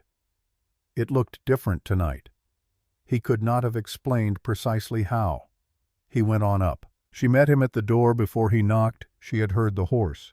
She had coffee on the hook, and Jed was asleep in his chair again, and the table was covered in organized papers with notes in her handwriting in the margins. Ruth says we have 7 days, he said. I heard something else today, she said. She held out one of the documents, not from her trunk, from the strongbox. He took it. It was the water rights filing from 1863. But she had turned it over to the back, and on the back in his father's handwriting, small and precise, was a notation he had never read. He had never thought to turn the document over. In the event of challenge, see letter deposited with Denver Federal Office Case File 1863-C-114. Thomas Cutter, December 1868. He looked up at her. Your father filed a supporting letter in Denver, she said, the same year Thornton sent his threat. He anticipated the challenge and responded to it in advance through the federal office and left it on deposit. She met his eyes. It's been sitting in a federal file in Denver for 23 years waiting for exactly this. Eli looked at the notation in his father's hand. He thought about his father at the table in this room in December of 1868 writing that letter, knowing what was coming, not speaking of it, not making a fuss, just preparing quietly and leaving the preparation where the right person would eventually find it. Don't let this house die before you do. He had not understood until now the full dimension of what his father had meant to leave him. He folded the document carefully. "Then we go to Denver," he said. "Yes," she said. Outside, the mountain night pressed close against the cabin walls, and inside, two people who had arrived at this place from very different directions sat down at the same table and began to plan. They left before sunrise on the third day. There was a particular logic to leaving in the dark that had nothing to do with romance and everything to do with arithmetic. Thornton had gone south toward Durango. The road to Denver ran north and west. If they departed before the town stirred, before Moses made his morning run, before the kind of people who noticed things had their eyes open and their mouths working, they would be 2 hours up the north road before anyone in Cutter's Creek had reason to remark on it. Eli had explained this to Caroline the previous evening in about 4 sentences. She had nodded and gone to pack. He had watched her do it, the efficient, practiced compression of necessary things into a limited space, the false bottom of the trunk left behind, because a trunk was not a traveling companion. Everything reduced to a saddlebag and a bedroll, and the document case she had carried from Cincinnati and which had not left her direct possession for 10 days. She packed the way she did most things now, without asking for guidance and without wasting motion. Jed had ridden down to his place the evening before. He was going to Cutter's Creek in the morning to make his own arrangements. There were county records he needed to request, a wire he intended to send to an acquaintance in the Denver federal office who owed him a professional courtesy. He would meet them in Denver in 10 days, or send word if something changed. At the door, pulling on his coat, he had stopped and looked at them both. "Gerald Thornton is a careful man," he said, "but he's been winning for 30 years, and winning makes a man assume." He paused, his hand on the latch. "The assumption he's making right now is that Eli Cutter is a mountain man with a good rifle and not much else." He looked at Eli. "Let him keep making it as long as possible." He went out. Eli banked the fire low, the way you do when you intend to come back to it. The north road out of Cutter's Creek Valley was not a road in the sense that a city person would use the word. It was a route, a consensus among travelers about which direction across the terrain caused the least suffering. In spring it was passable. In summer it was good. In autumn it was acceptable until the first snow came down from the high passes, and then it was a matter of timing and prayer. They rode in the early dark with the stars still up and the valley quiet below them. 2 horses moving at the steady mile-eating pace that covers ground without burning the animals. He had taken the better horse for her, the gray, which had a more even temperament on unfamiliar trail, and ridden the bay himself. The bay had opinions about early mornings, but expressed them only in the first 10 minutes, and thereafter resigned itself to the day with the pragmatism of a creature that understands complaint has a limited, useful life. She rode well, better than he had expected, which he realized was an assumption on his part about what a woman from Cincinnati would know how to do. He adjusted the assumption without comment. She sat the gray with the confidence of someone who had spent real time on horseback. Not the decorative riding of a wealthy household, but actual working contact with a horse. He noticed and did not say anything. She noticed that he noticed. "My mother's family kept horses," she said an hour out when the sky was beginning to gray at the eastern edge and the stars were going out one by one. "Her uncle's property in the summers. I spent 3 summers there when I was young." Colorado. Southern Colorado, near Alamosa. She looked ahead at the road. "I haven't been back, but I remember the feeling of it." A pause. "Big sky, the kind that makes you understand your own size. Does that bother you or help you?" She thought about it. "Help me," she said. "I spent most of my life in rooms where someone was always telling me what I was supposed to be. Open country doesn't do that." He looked at the road ahead. "No," he said, "it doesn't." They rode on. The days on the road had a rhythm that established itself without discussion, the way the rhythms of the cabin had not imposed, but arrived at through the accumulated small decisions of 2 people sharing a route. He woke early and had the fire going before she stirred. She made coffee. He saddled the horses while she broke camp. She had the saddlebags organized before he came back from checking the horses' feet, which was a habit he had regardless of condition and which she had asked about once briefly and accepted the answer to without requiring further explanation. They rode mornings until the horses needed water, stopped at midday for an hour, rode afternoons until the light went low and gold and the road became difficult to read. In the evenings, they talked. Not the way people talk to fill time. The way people talk when they have decided without saying so directly that the other person is worth the investment of the truth. She told him about her mother. Not all at once, in pieces over 3 evenings, the way you tell the things that matter a fragment at a time, setting each one down carefully, watching to see if the listener handles it well before offering the next. Elizabeth Hadley had been, by her daughter's accounting, a woman of considerable intelligence who had been given very little to do with it. She had married Harlan Hadley at 21 because it was what her family arranged and because Harlan was charming and prosperous and in the early years genuinely fond of her. The fond wore off. The charming became intermittent. The prosperous remained, and the prosperous in Harlan Hadley's understanding of the arrangement was supposed to compensate for the rest. Elizabeth had not found it compensatory. She had not complained. She had managed the household and raised her children and attended the required social events in the required attire, and been everything the arrangement asked of her. She had done it so well that most people who knew the family assumed she was content. Caroline had known better. She used to sit at the window in the evenings, Caroline said on the second night watching the fire, just looking out. Not at anything specific, just out. She was quiet for a moment. When I was small, I would sit on the floor beside her chair, and she would put her hand on my head, and we would just stay like that, not talking. I didn't understand what she was feeling then. I was too young. She looked up. I understand it now. Eli was on the other side of the fire. He was listening in the way he did most things fully, without interruption, without performing interest he did not feel. She left me the necklace in her will, Caroline said, specifically, by name and description. She left it to me because she said... She stopped. She reached into the collar of her coat and drew out the chain, and in the firelight the small pendant at the end of it caught the light briefly and then settled. She said it was the one thing she owned that had never belonged to an arrangement. He looked at the necklace. It was not what he had imagined when she had described it as a subject of legal dispute, not large, not ostentatious. A small oval pendant on a fine chain, the kind of thing that had been made with care rather than expense. The kind of thing a person wore because it meant something, not because it announced something. It was her grandmother's, Caroline said. Given freely, she said. No transaction involved.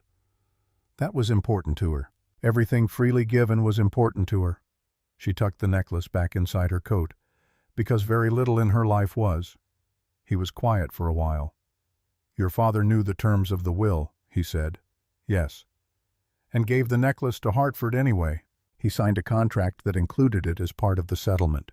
Her voice was even. I don't think he believed I would contest it. I don't think it occurred to him that I would know. A pause. He underestimated what my mother told me. The fire moved between them. She told you things, Eli said. She told me what she should have done differently, Caroline said. She said it quietly over years in small ways, not as instruction exactly, more as testimony. She looked at the fire. She died when I was 19. She had time afterward to think about what she would have done if she had been given different choices. And what would she have done? Left earlier, Caroline said. Simply, without drama. She would have left earlier and gone somewhere that the long arm of the Hadley family couldn't easily reach. She looked up. I tried to do what she couldn't. He nodded. He looked at the fire. He thought about his father at the table in the back room in the last winter, making lists of things that needed doing before spring. The matter-of-fact inventory of a life, what was in order, what still needed attention, what could be trusted to hold after he was gone. His father had not been a sentimental man, but he had been a thorough one. He had understood that the things you prepared for while you were living were the things that protected the people who came after you. Two people on the same road, Eli thought. coming from different directions, carrying different things, arriving at roughly the same understanding about what it cost to be someone's afterthought and what it cost not to be. She would have liked this country, he said. Caroline looked at him. He was not sure where it had come from. He did not generally say things like that. But she looked at him, and something in her expression went quiet and still in a way that was not sadness, not quite, but something close to it, the kind of stillness that happens when something true has been said about someone who is no longer there to hear it.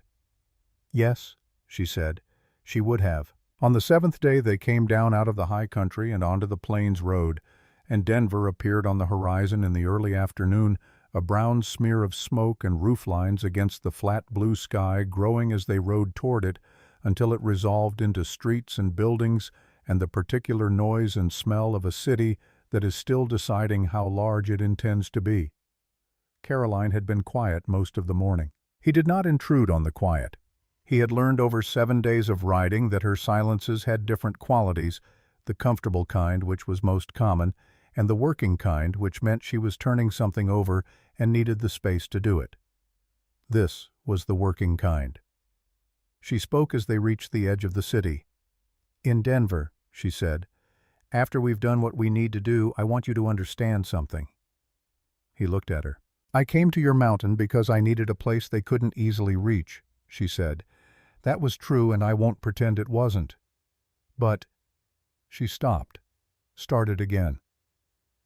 "What I've understood over these 7 days is that the reason I stayed, the reason I want to go back is not because of what the mountain gives me."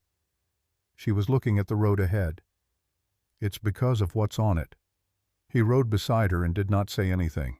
She did not seem to require him to. "I wanted you to know that," she said, "before we walked into a government office and made this official. I wanted you to know it was a real decision and not a practical one." He thought about the morning she had lit the fire successfully and not said anything about it. He thought about the evenings at the table, the way she read his father's books. He thought about the dried flowers still on the windowsill, which he had noticed were still there when he was packing, and which she had, without comment, wrapped carefully in a piece of cloth and placed in the bottom of her saddlebag. "I know," he said. She looked at him. He kept his eyes on the road. "I've known for a while," he said. She was quiet for a moment. Then beside him he heard her exhale the same long, slow release he had heard on the switchback trail on the first day. But different this time. Not the exhale of escape, the exhale of arrival. The Federal Land Office was on Larimer Street, a 2-story building of red brick that smelled of paper and lamp oil and the accumulated decisions of 20 years. The man behind the counter was middle-aged, ink-stained, and possessed of the specific weariness of someone who has spent a career managing other people's urgent problems. He looked at Eli's request without enthusiasm. 1863 water rights filing, he said, Colorado Territorial Registry. And a supporting letter deposited December 1868, Eli said. Case file 1863-C-114, filed by Thomas Cutter. The man wrote it down. He looked at them over the top of his spectacles. "This will take until tomorrow. We have 30 years of filed documents in this building.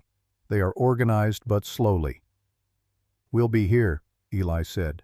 They found a boarding house 2 streets over a clean, plain establishment run by a woman named Mrs. Peavy, who charged reasonable rates and asked no questions beyond the necessary ones. 2 rooms, separate doors. That evening, Caroline went to the probate records office, which kept later hours for the accommodation of travelers, and emerged 40 minutes later with a folded document and an expression that combined relief with something harder to name. She found him on the front step of the boarding house cleaning the trail mud off his boots with the methodical attention of a man who takes care of his equipment. She sat down beside him on the step. She unfolded the document. She held it so he could see. It was a certified copy of Elizabeth Hadley's will, filed with the Colorado Probate Registry on account of the Alamosa property interest. Clear, stamped official. The relevant paragraph designated by name, by description, by explicit statement, a small oval pendant on a fine chain formerly belonging to Margaret Louise Hendricks, to be the sole and exclusive property of Caroline Elizabeth Hadley upon the death of the testator, free of any encumbrance, sale assignment, or contractual obligation entered into by any other party. His mother had known, Elizabeth Hadley had known exactly what kind of man her husband was, and she had prepared for it in the one place he could not reach a probate office, in a territory where his social influence stopped at the state line. "She filed it here," Caroline said. "Not just in Indiana. Here." Her voice was very quiet. "She knew I would need it somewhere he couldn't touch." Eli looked at the document. He thought about Thomas Cutter writing a letter to the Denver federal office in December 1868 and leaving it on deposit against a challenge that might come years later. He thought about Elizabeth Hadley filing a will provision in a Colorado probate office against a husband who would one day try to sell her daughter's inheritance. Two careful people, two separate preparations, both of them sitting in government files for years, patient and waiting, trusting that the right person would eventually come to claim them. He handed the document back to her. "Your mother was a thorough woman," he said. Caroline held the paper against her chest with both hands. "Yes," she said. She was. They sat on the step in the Denver evening with the city noise moving around them, and neither of them said anything else. They did not need to. They were back at the cabin in 12 days. The land office had taken 2. The organization of documents had taken 1 more. The ride back was faster than the ride down. They knew the road now, and the horses were rested, and there was a quality to the return journey that compressed time in the way that the homeward leg of a trip always does when home is a real thing and not just a location. Jed's wire had been waiting for them at the Cutters Creek post office. He had sent it from Denver, where he had arrived 2 days after them, and spent a day in the federal office making inquiries of his own. The wire said, "Documents confirmed. Case file retrieved and certified. Everything in order. Coming north in 3 days. J.P." Moses had raised an eyebrow when Eli collected the wire and had looked at Caroline beside him and had made no comment of any kind, which Eli appreciated as a sign of basic human decency. They rode up the switchback in the late afternoon. The cabin was as they had left it. Fire dead naturally. A week's worth of mountain weather had worked at the porch and found nothing worth working on. The horses were glad to be home in a way that was plain and uncomplicated and restored something in Eli that the city had quietly depleted. She went inside and had the fire going before he had finished with the horses. He came in from the barn and smelled wood smoke and stood in the doorway for a moment looking at the cabin. The fire, the table, the dried flowers on the east windowsill still there, which was the first thing he had checked. She was crouched at the hearth, feeding small wood to the young fire, and she heard him come in and looked over her shoulder. "Still standing," she said. "It's a good cabin," he said. She turned back to the fire. He went to hang his coat and did not say anything more, and she did not say anything more, and the fire grew steadily in the hearth, and the cabin filled with warmth, and outside the mountain settled into evening with its usual unhurried authority. Thornton came on the 5th day after their return. Eli had spent those 5 days preparing, not with fortifications, not with the visible aggressive preparations of a man expecting a siege.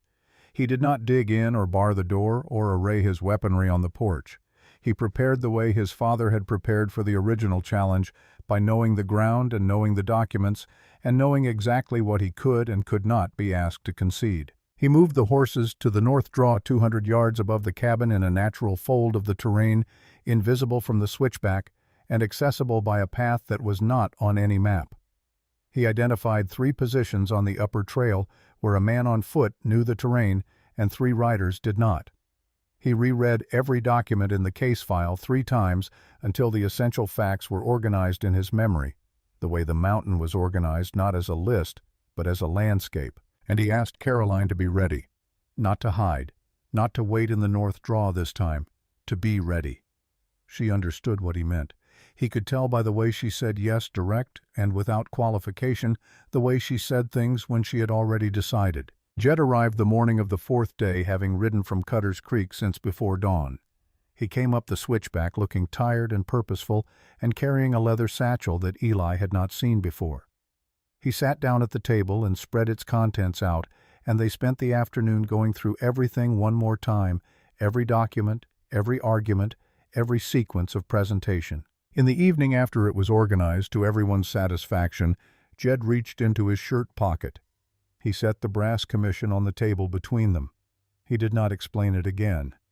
He had explained it once in the cabin 10 days ago, and once was sufficient for people who were paying attention.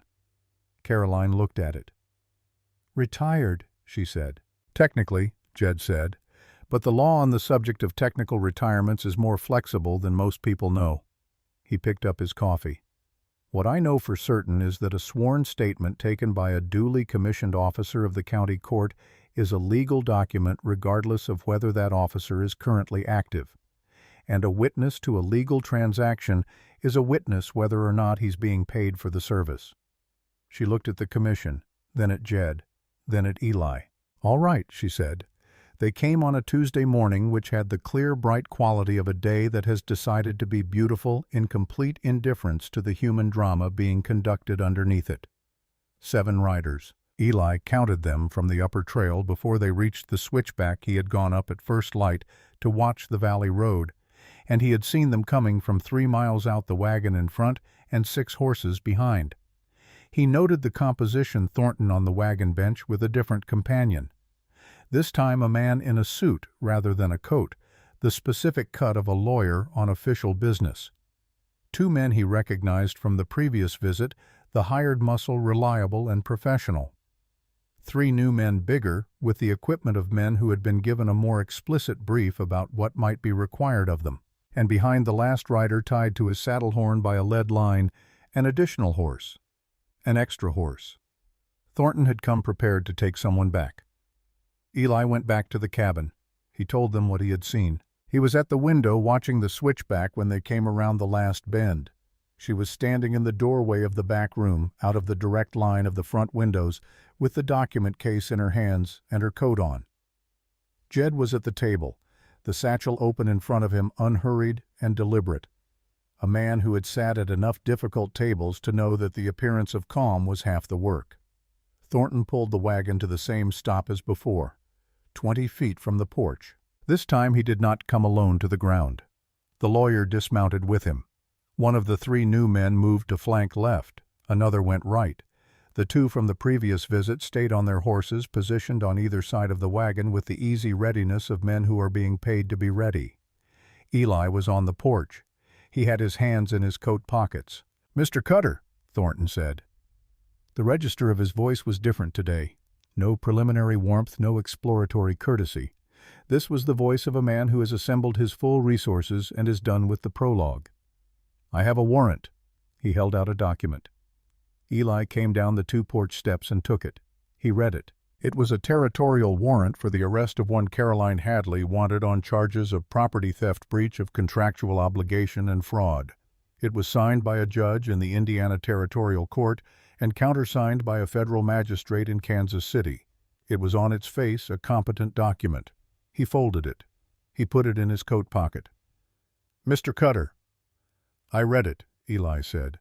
"I'm going to keep it, for the record." Thornton looked at him. "The woman," he said. "I know she's here.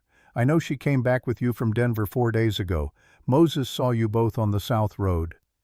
He was measured and precise, the voice of a man reading from a prepared text. "I am not here to cause you difficulty. I am here to execute a lawful warrant. If you interfere with the execution of that warrant, you are in violation of federal statute and subject to arrest yourself." "I understand that," Eli said. "Then step aside." "No." The word was the same word he had used before in the same register with the same flat finality. Thornton heard it and his expression did not change, but something behind it did, the patience thinning, the calculation beginning to move to the next option. "Mr. Cutter." The lawyer stepped forward. He was young, perhaps 30, with the clipped confidence of a man who has studied law in a good school and believes that to have studied a thing is to have mastered it. "My name is Franklin Hull. I represent the interests of the Hadley family in this matter. The warrant I have just presented to you is legally valid and enforceable in all federal territories. You have no legal basis." "I have a question," Eli said. Hull stopped. "The warrant," Eli said, It charges theft of property belonging to the Hadley estate. What property? Hall reached into his satchel. A necklace described as the necklace designated by will to Caroline Hadley by her mother Elizabeth Hadley, deceased, Eli said. That property. A pause. Hall looked at Thornton. Thornton's face did not move. I also have a question about the fraud charge, Eli said. The fraud charge pertains to Miss Hadley entering into a mail-order marriage arrangement under a false name. That's the basis. Among other things, Hall said, recovering. Among other things, Eli repeated, one of those other things being the contractual obligation charge, which is based on the marriage contract between the Hadley family and the Hartford family, into which Caroline Hadley is claimed to be bound as a party. That is correct. Even though Harlan Hadley executed a legal disownment of his daughter in November of last year, specifically removing her from all Hadley family obligations and property rights. The silence that followed was different from the ones before it. Thornton's eyes moved a small movement, but Eli caught it, a rapid recalculation. I'd like to see the document you're referring to, Hall said. His voice was still controlled but had gone thin at the edges. The cabin door opened. Caroline walked out. She walked across the porch and down the steps and stopped beside Eli. She had the document case open in her hands. She did not look at Thornton. She looked at Hull. My name is Caroline Hadley, she said. I am not running. I am standing on the land of the man I intend to marry in front of a duly commissioned officer of the court with legal documentation that I would like you to examine before you make the considerable mistake of attempting to enforce a warrant built on a false premise. She held out the disownment letter. Hull took it. He read it. His expression as he read underwent a sequence of changes: professional composure, focused attention, quiet alarm, and then the specific blankness of a young lawyer who has just realized he has been sent to execute a warrant by a client who failed to mention the most important relevant fact. He looked up at Thornton. Mr. Thornton, he said. His voice was careful. This document is a forgery, Thornton said. It is not a forgery, Caroline said, her voice entirely level. It is signed by my father, witnessed by his personal lawyer, and has been on file with the county probate office in Indianapolis since November. The ink is 5 months old. The seal is legitimate. I will give you the name and address of the witnessing lawyer if you wish to verify it. She looked at Thornton directly. I know you know this document exists. I know because my father's lawyer told me he had sent you a copy in December. Something in Thornton's face shifted. For the first time he looked like a man standing on ground he had been told was solid and is beginning to feel it move. Furthermore, Caroline continued.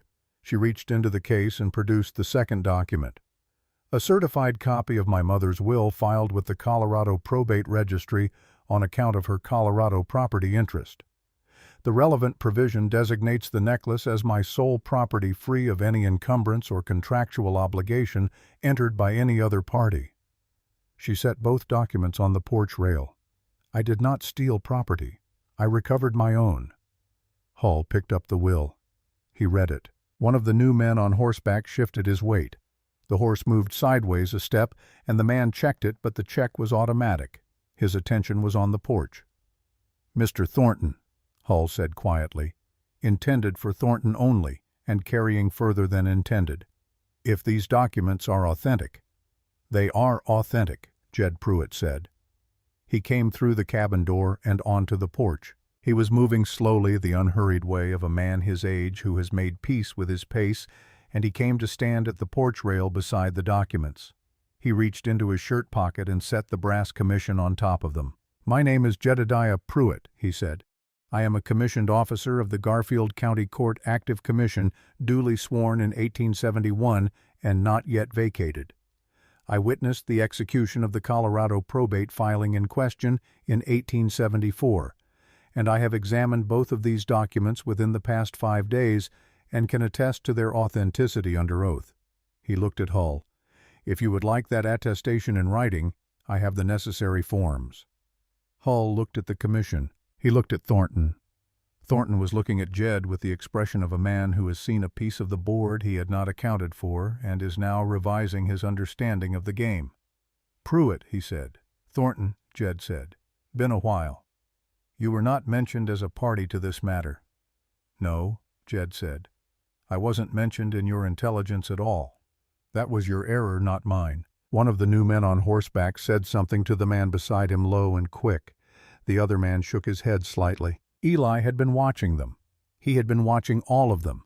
The positions, the sight lines, the way each man was handling the change in the situation. The two professionals from the previous visit were still and watchful, recalculating. The three new men were less settled. One of them had been expecting something physical and was not getting it and was not sure how to process the adjustment. "The warrant," Hull said to Thornton. He was being careful, lawyerly, putting the record straight for his own protection. "If the disownment document is valid, the breach of contractual obligation charge has no standing. Miss Hadley was not a party to the contract at the time of her departure." "The theft charge stands," Thornton said. "On what basis?" Caroline said. "The necklace is documented as my property. There are other items claimed." "Name them." A pause. "Bearer bonds," Thornton said. "Taken from the Hadley safe on the night of your departure." The yard was quiet. A hawk cried somewhere above the tree line, distant and high, the thin cry of a bird working thermals. Caroline was very still. "I took no bonds," she said. "I have never seen the inside of my father's safe." "The claim has been made by my father, who executed a legal disownment of me 4 months ago, which means he had already established in front of a court that I have no access to Hadley family property." Her voice was perfectly controlled. "If I had no legal access to family property, I had no legal access to the safe, which means I could not have taken what was in it. Which means either my father is lying about the bonds or someone else took them and he is using my absence as a convenient explanation." Hull had stopped writing. He was listening. "Franklin," Thornton said sharply. "Mr. Thornton." Hull turned to face him. He was not hiding his expression now. "I need to be direct with you. I agreed to handle the execution of this warrant on the representation that the theft charges were straightforward. What I am finding is that the primary complainant has executed legal documents that directly contradict the basis of the warrant and that those documents were available to you before you briefed me." He paused. "If I proceed to execute an arrest on the basis of charges that these documents invalidate, I am not enforcing the law. I am facilitating a false arrest. That is a federal offense." The three new men on horseback exchanged a look. Thornton turned to face Hull fully. His voice dropped to something that was not quite private and not quite a threat, and lived in the narrow space between the two. "Hull, I am paying you. You are paying me to execute a lawful warrant," Hull said. He was frightened, Eli could see that, but he was holding his professional line with the grip of a man who understands that abandoning it will cost him more than keeping it. "This warrant as presented against these documents is not lawful. I will not execute it." The silence that followed had a different quality from all the ones before it. It was the silence of a position collapsing. Thornton stood in it for a moment. He was not a man who showed his interior easily, and he did not now. The composure held, the posture remained, the silver hair and good coat maintained their authority. But something had gone out of the engine of it. The forward pressure that had carried him up this mountain twice and across a territory and through a career of difficult negotiations, something in it had stalled. He looked at the porch, at the documents on the rail, at Jed's commission on top of them, at Caroline standing beside Eli with her hands still and her eyes steady and the document case open in her hands. Then he looked at Eli. "You understand this is not finished," Thornton said. "Harlan Hadley does not accept this outcome. He will pursue other avenues." "He's welcome to pursue them through the courts," Eli said, "where these documents will be entered into evidence. He has resources you can't match." "He has money I can't match," Eli said. "That's not the same thing." He looked at Thornton without anger, without heat, with the steady directness of a man standing on his own ground. "You know this land. You've been trying to get it for 20 years. You know why my father kept it. You know why I'm keeping it." He paused. "Bring every lawyer and every dollar Harlan Hadley has. This land will still be here when you're done, and I'll still be on it." Thornton held his gaze for a long moment. Then he looked away. He turned to the wagon. He climbed to the bench. He picked up the reins. Hull mounted his horse. He did not look at Thornton. He was looking at his saddlebag with the expression of a man composing the letter he was going to write when he got back to a desk. The three new men turned their horses without direction, reading the situation with the professional clarity of men who know when a job is over. The two from the previous visit were already pointing downhill. Thornton released the brake.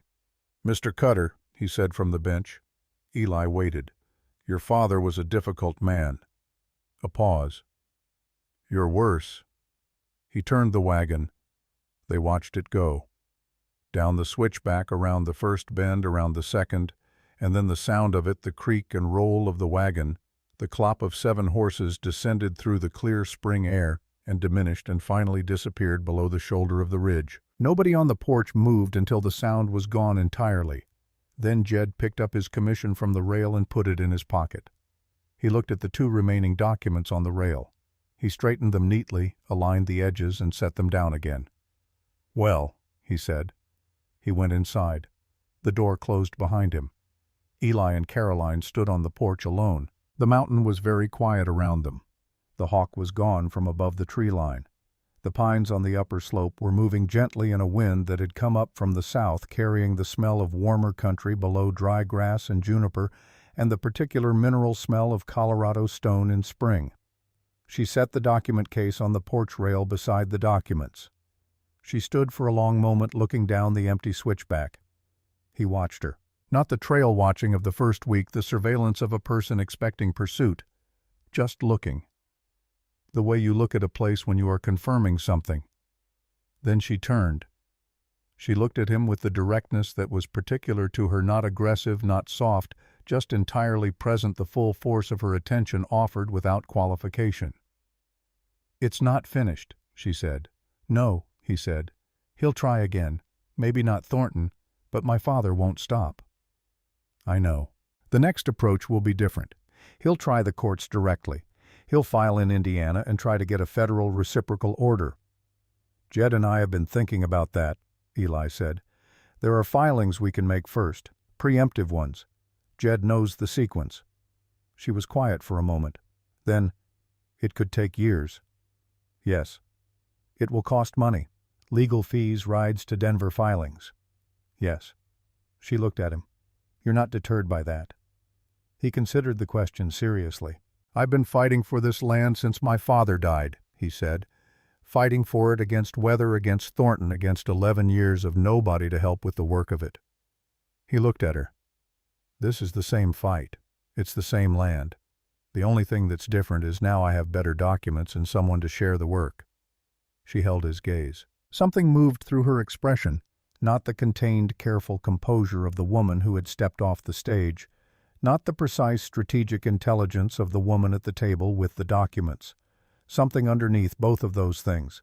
Something that had been there from the beginning, maybe in the small, careful gestures and the dried flowers on the windowsill and the way she had said staying like she had been practicing the word.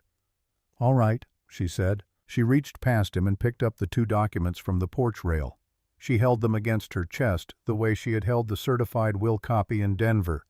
She went inside. He stayed on the porch for a moment. Down the valley the switchback trail was empty, and still the spring light long and gold on its pale surface.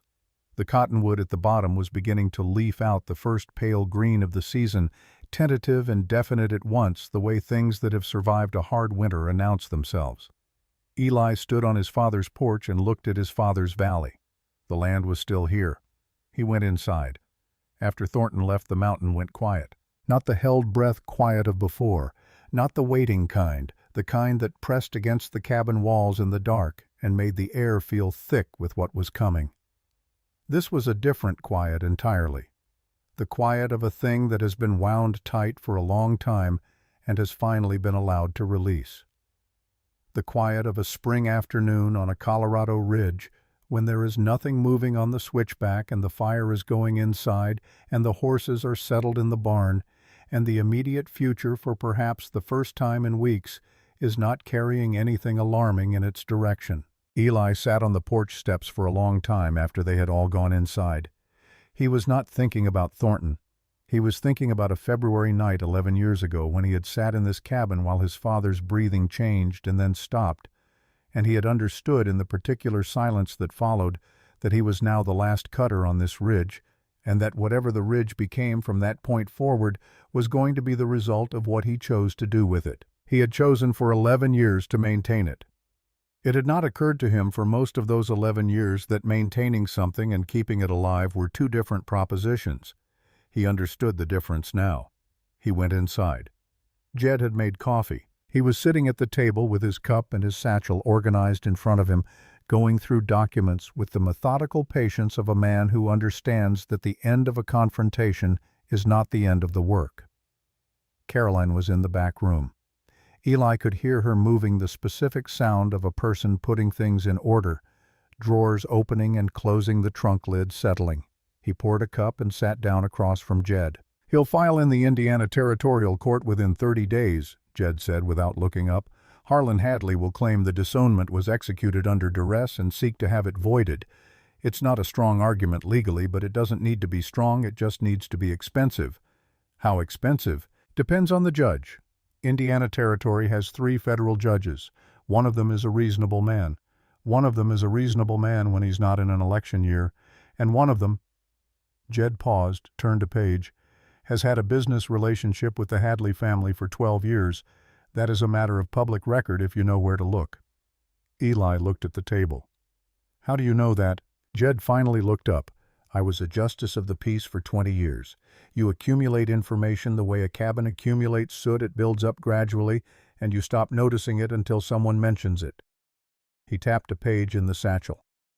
"I wrote 3 letters from Denver, one to the Federal Oversight Office in Washington, one to a journalist I know in Chicago who covers land fraud in the Western Territories, and one to the lawyer who witnessed the disownment document, informing him that his name is on a document that is going to receive federal scrutiny, and asking him to confirm in writing that the execution was voluntary and uncoerced." Eli looked at him. "You did this in Denver," Eli said. "While you two were retrieving documents," Jed said. "I had an afternoon free. You didn't mention it." "I'm mentioning it now." Jed closed the satchel. "The point is not to defeat Harlan Hadley in court, though that may happen. The point is to make the cost of pursuit higher than the benefit of the outcome. A man like Hadley does a calculation.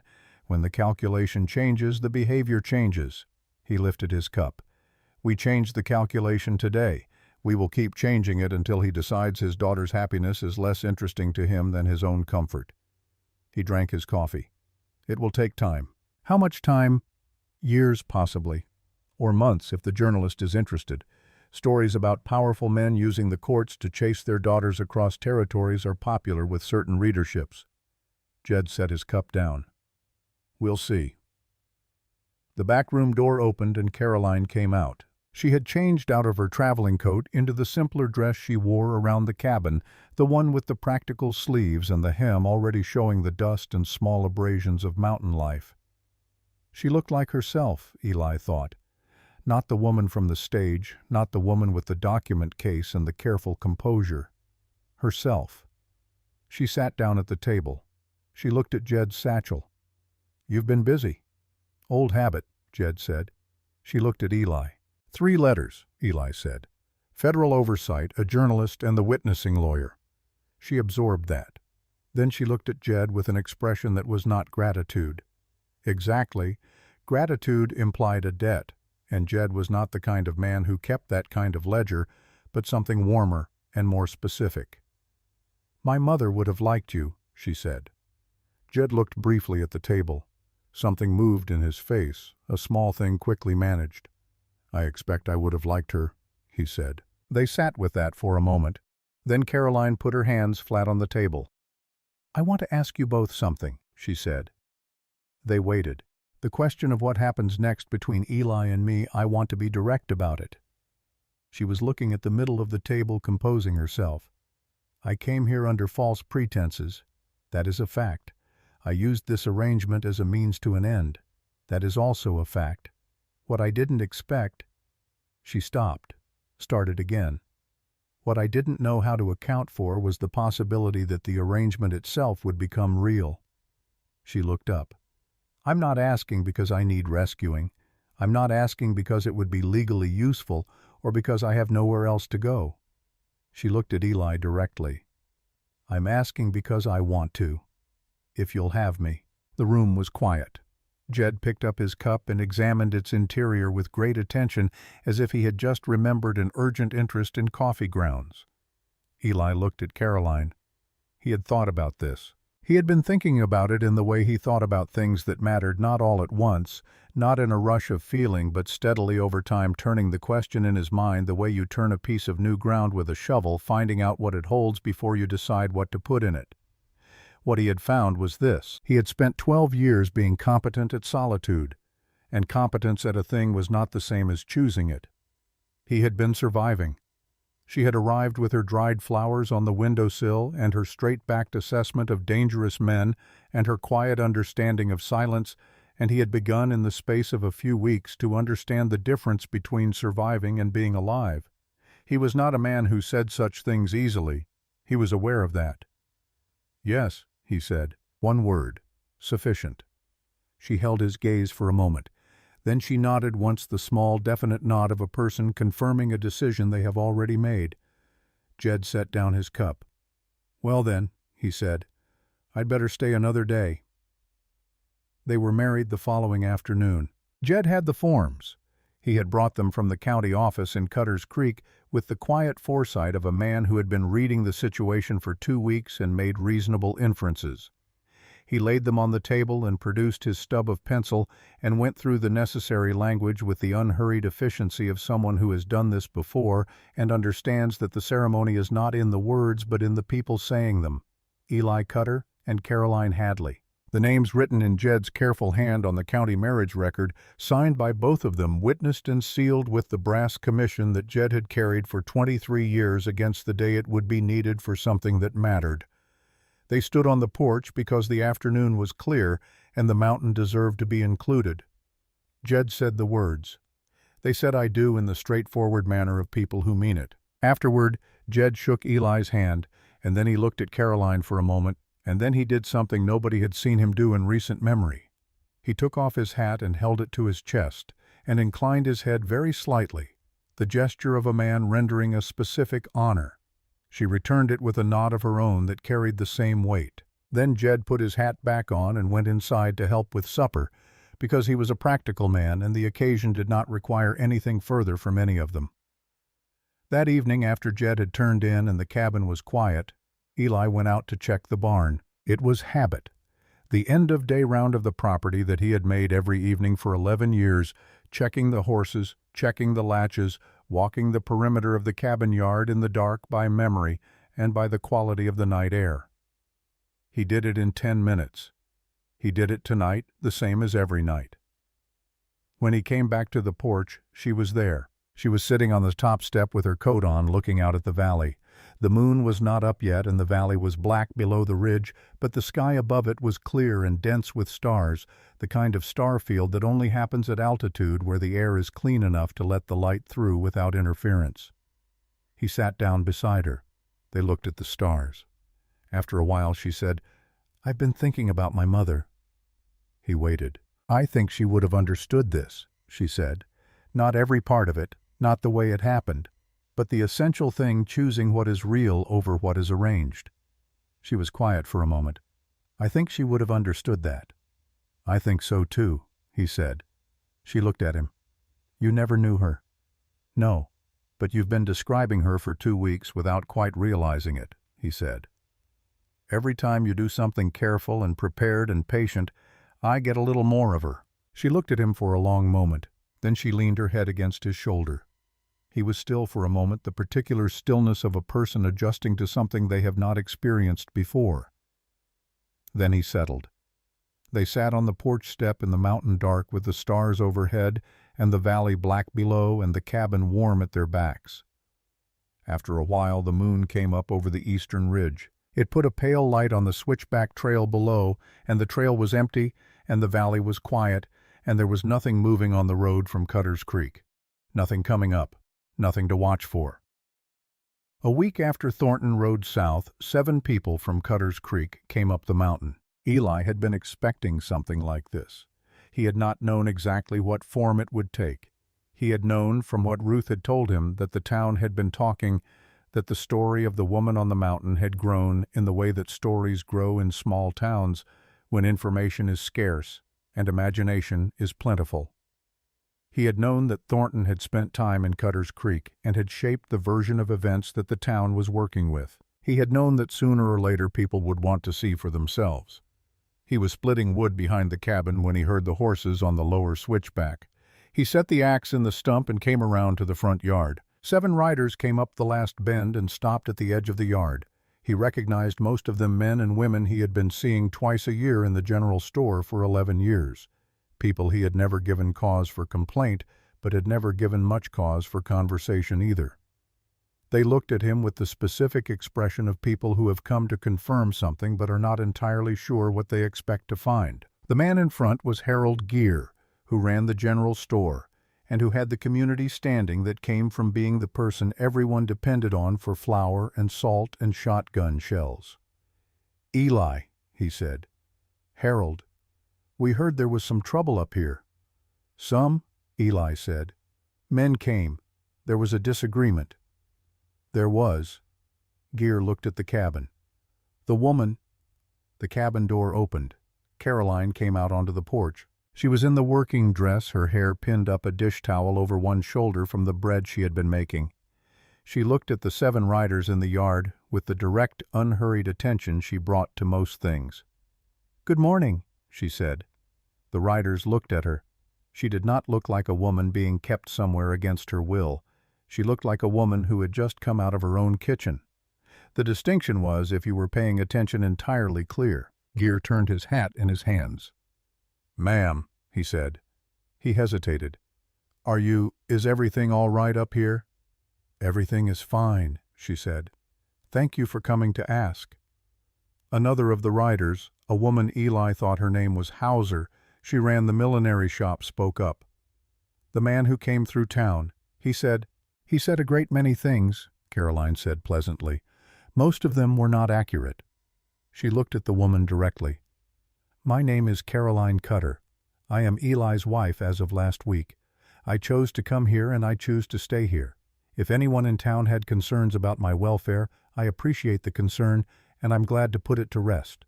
She folded her hands. "Also," she said, "if any of you would like coffee, Eli just brought in firewood and the stove will be hot in 10 minutes. A pause. Hauser looked at Gear. Gear looked at Eli. Eli looked back at him with the expression he always wore, which was not hostile and not warm and not particularly interested in performing either quality, and which people had been misreading for years as something darker than it was. "We've been hearing things about you," Gear said slowly. Since your wife arrived. People talking." "I know," Eli said. "Not all of it was fair." "No." Gear turned his hat one more time. He was a decent man. Eli had always known that the kind of man who followed the direction of available information and tried to be right about it. When the information changed, he adjusted. "Ruth Calloway said we had the wrong picture," Gear said. "Ruth generally has the right picture," Eli said. Gear nodded slowly. He looked at the cabin, at Caroline on the porch, at the yard, the woodpile, the barn in good repair, the spring path worn clean from use. "Well," he said, "we'll get out of your way." "You don't have to," Caroline said from the porch. She looked at Gear with the particular directness of a woman who has spent her life navigating social situations that were not designed for her benefit and has become very good at reshaping them. "If you're going to be neighbors, it would be useful to know each other properly." She looked at Hauser. "And I would genuinely like to know what fabrics you carry at the millinery.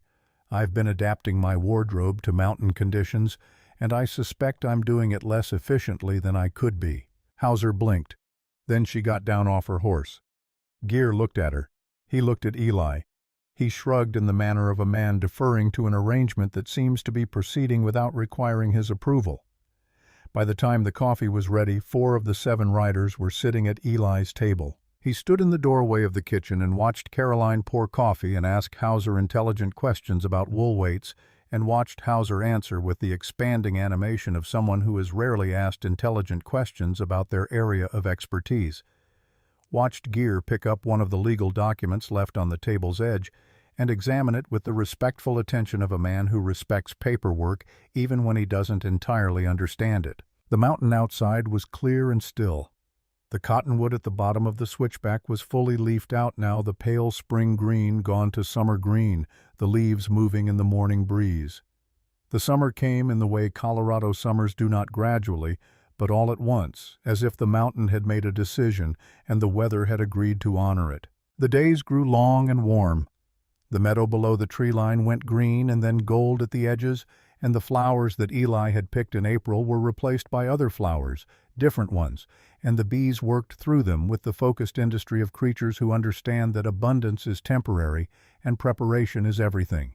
They worked. That was the plain fact of the summer. They worked, both of them, in the overlapping and divided ways of two people learning to share the management of a living place. He taught her the traps. Not all of them, not all at once, but the principle of them, how to read animal sign, how to place a snare where it would be found, how to reset a trap quickly and quietly in the early morning dark. She was good at it, as she was good at most things. She decided to learn methodical, patient, not discouraged by the attempts that didn't work. She taught him to read legal documents the way a lawyer reads them, not just for the content, but for the structure, where the weakness was, where the language was being used to obscure rather than clarify what a properly challenged clause looked like versus one that would hold.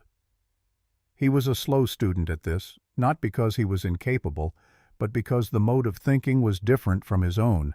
It required a kind of adversarial imagination, the habit of looking for the argument against your own position that did not come naturally to a man who had spent 12 years on a mountain where the arguments were mostly between him and the weather. She was patient with him about it. He was patient with her about the traps. Jed came up twice a month through the summer, bringing news from Cutter's Creek and occasionally from the wider world. Harlan Hadley had, as predicted, filed a motion in the Indiana Territorial Court to void the disownment letter. The motion had been assigned to one of the 3 federal judges, the reasonable one as it happened, not the one with the Hadley family business relationship, who had recused himself after Jed's letter to the Federal Oversight Office prompted an inquiry that nobody wanted to become a larger inquiry. The journalist in Chicago had written a piece. It ran in July. It was careful and factual and described in general terms the practice of wealthy Eastern families using territorial courts to exercise extra-legal control over female family members who had relocated west. It did not name the Hadley family specifically. It named enough similar cases in enough accurate detail that anyone reading it with knowledge of the situation would have no trouble drawing the lines. Jed brought a copy up in August, folded in his saddlebag. Caroline read it at the table while Eli watched her. She read the whole thing without expression. Then she folded it carefully and set it on the table. "He'll know I read this," she said. "My father. He'll know I know. Does that bother you?" She thought about it seriously. "No," she said. "It would have once. I would have worried about what he felt, whether he was humiliated, whether he would find a way to punish me for it." She looked at the folded paper. "I don't worry about that anymore." "What do you worry about instead?" She looked up at him.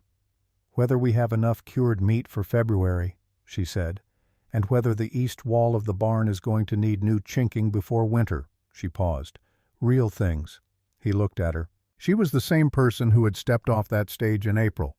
The same precise intelligence, the same contained composure, the same quality of attention that made every conversation feel like it had the full weight of her behind it. And she was different in the way that anything is different after it has been given room to be what it actually is, rather than what a set of circumstances required it to be. He thought she was, if anything, more herself. He thought he understood what his father had been trying to tell him, not just about the house, about the particular quality of a life that is being genuinely shared rather than merely cohabited. The way it changes the texture of ordinary things makes the work feel different, makes the mornings have a weight to them that they do not have when you wake up alone.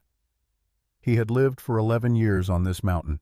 He was only now beginning to understand what living on it felt like. In September, a letter came from Indianapolis. Moses brought it up on his regular run, a proper delivery addressed in a formal hand to Mr. and Mrs. Eli Cutter, Elkhorn Ridge, Colorado Territory. The handwriting was not Harlan Hadley's. It was smaller and more careful, the handwriting of a professional rather than a patriarch. It was from the Indiana Territorial Court. The motion to void the disownment letter had been denied. The language was legal and compressed, but Jed, who came up the day after to read it, translated it into plain terms. The court had found that the disownment document was executed voluntarily, witnessed appropriately, and filed in good faith. The motion lacked standing. The ruling was final in this jurisdiction. He can appeal to federal, Jed said, but the federal standard is higher, and the timeline is longer, and the cost is considerable. He set the letter down. My assessment is that he is currently doing a calculation. The calculation has changed significantly since April.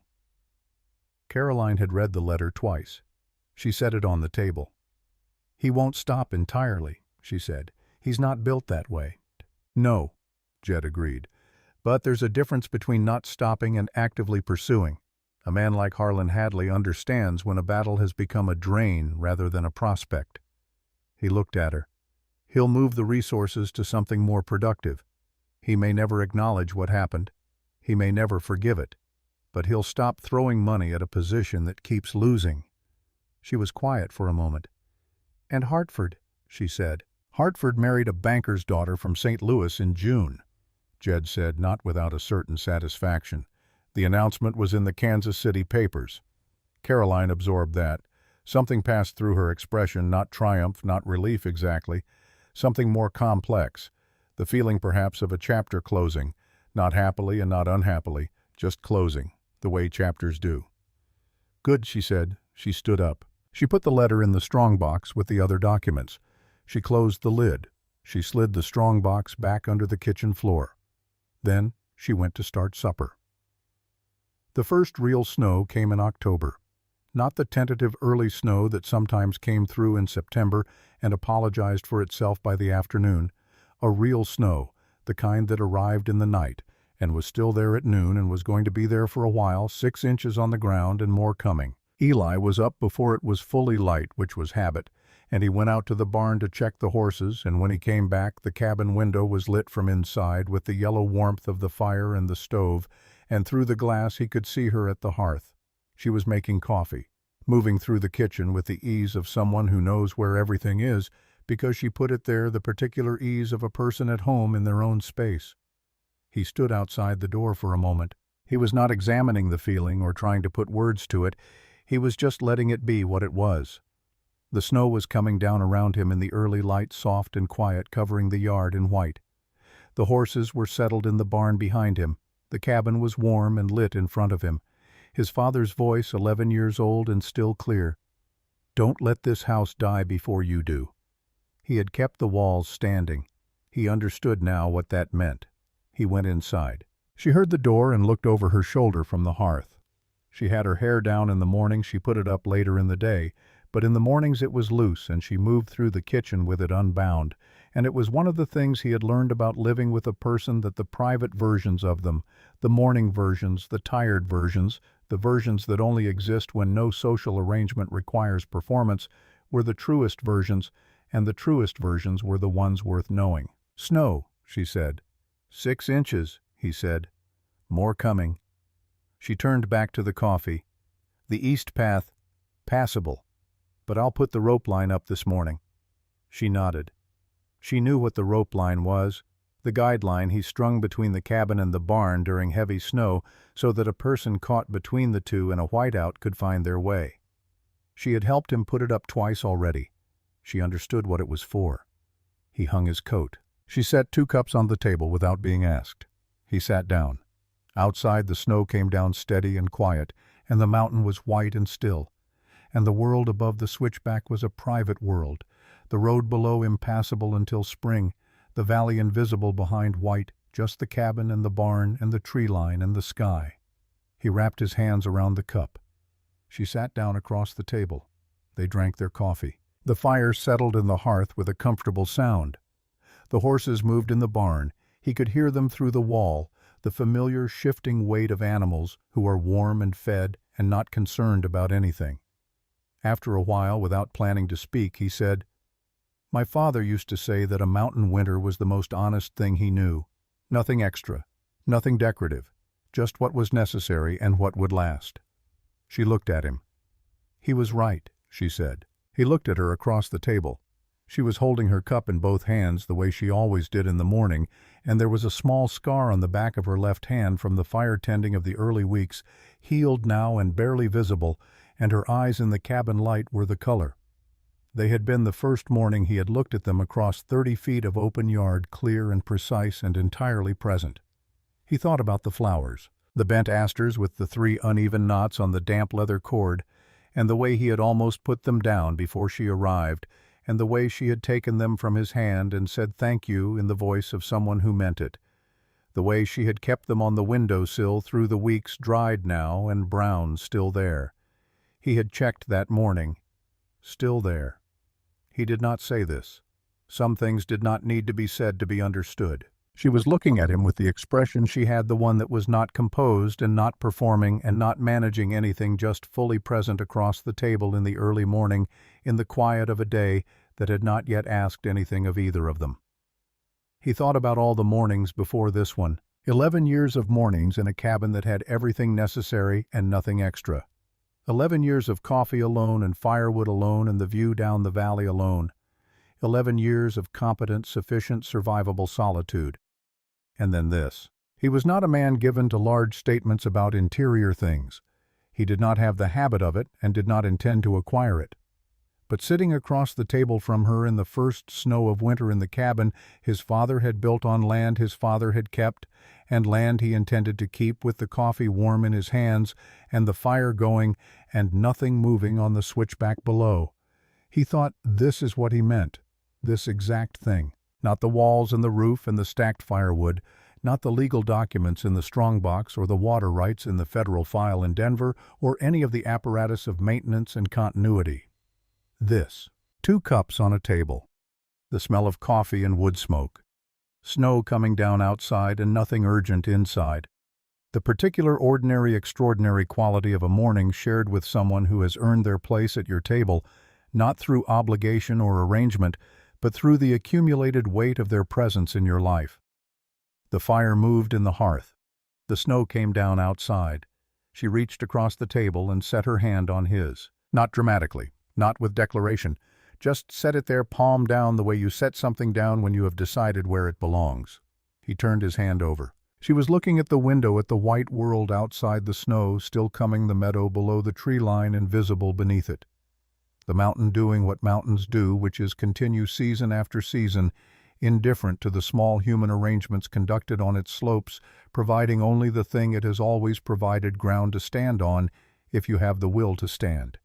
He followed her gaze to the window. On the sill, the dried flowers, his bent asters with their 3 uneven knots, were still there, brown and dry and long past any resemblance to the live things they had been, kept not because they were beautiful, not because they served any purpose, but because they had been the first thing freely given in a season when very little was free, and she had understood that, and she had kept them because of what they said about the man who had stood in a yard with a fistful of imperfect wildflowers and given them anyway. He looked at them for a moment, then he looked at her hand in his. Outside the window the snow came down without hurry, covering the yard and the trail and the long slope of the switchback and the valley below in clean white silence, and somewhere beyond it the world was going on, courts and lawyers and fathers with long memories and men with silver hair and expensive coats who did not know when to stop.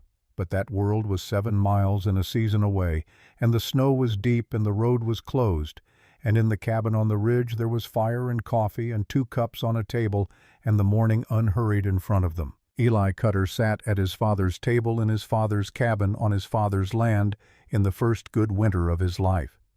He was not alone. The house was not dying. That was enough. That was in the end everything. Now there are those who will tell you that the frontier was made by fast guns and famous names, by the men who rode into legend and left their stories carved into the rock of the country they moved through. Maybe that's true, but I will tell you what I know. I know about a mountain man who got up before sunrise on an April morning and walked out into a cold meadow and picked a fistful of wildflowers that he had no business picking and tied them with a piece of snare cord, 3 knots, none of them even. I know that he almost put them down before she arrived, and I know that on a windowsill in a cabin on the Elkhorn Ridge through one spring and one summer and into the first snow of winter those flowers stayed where she put them on the first day. Some things don't need to be said. Some things just need to last.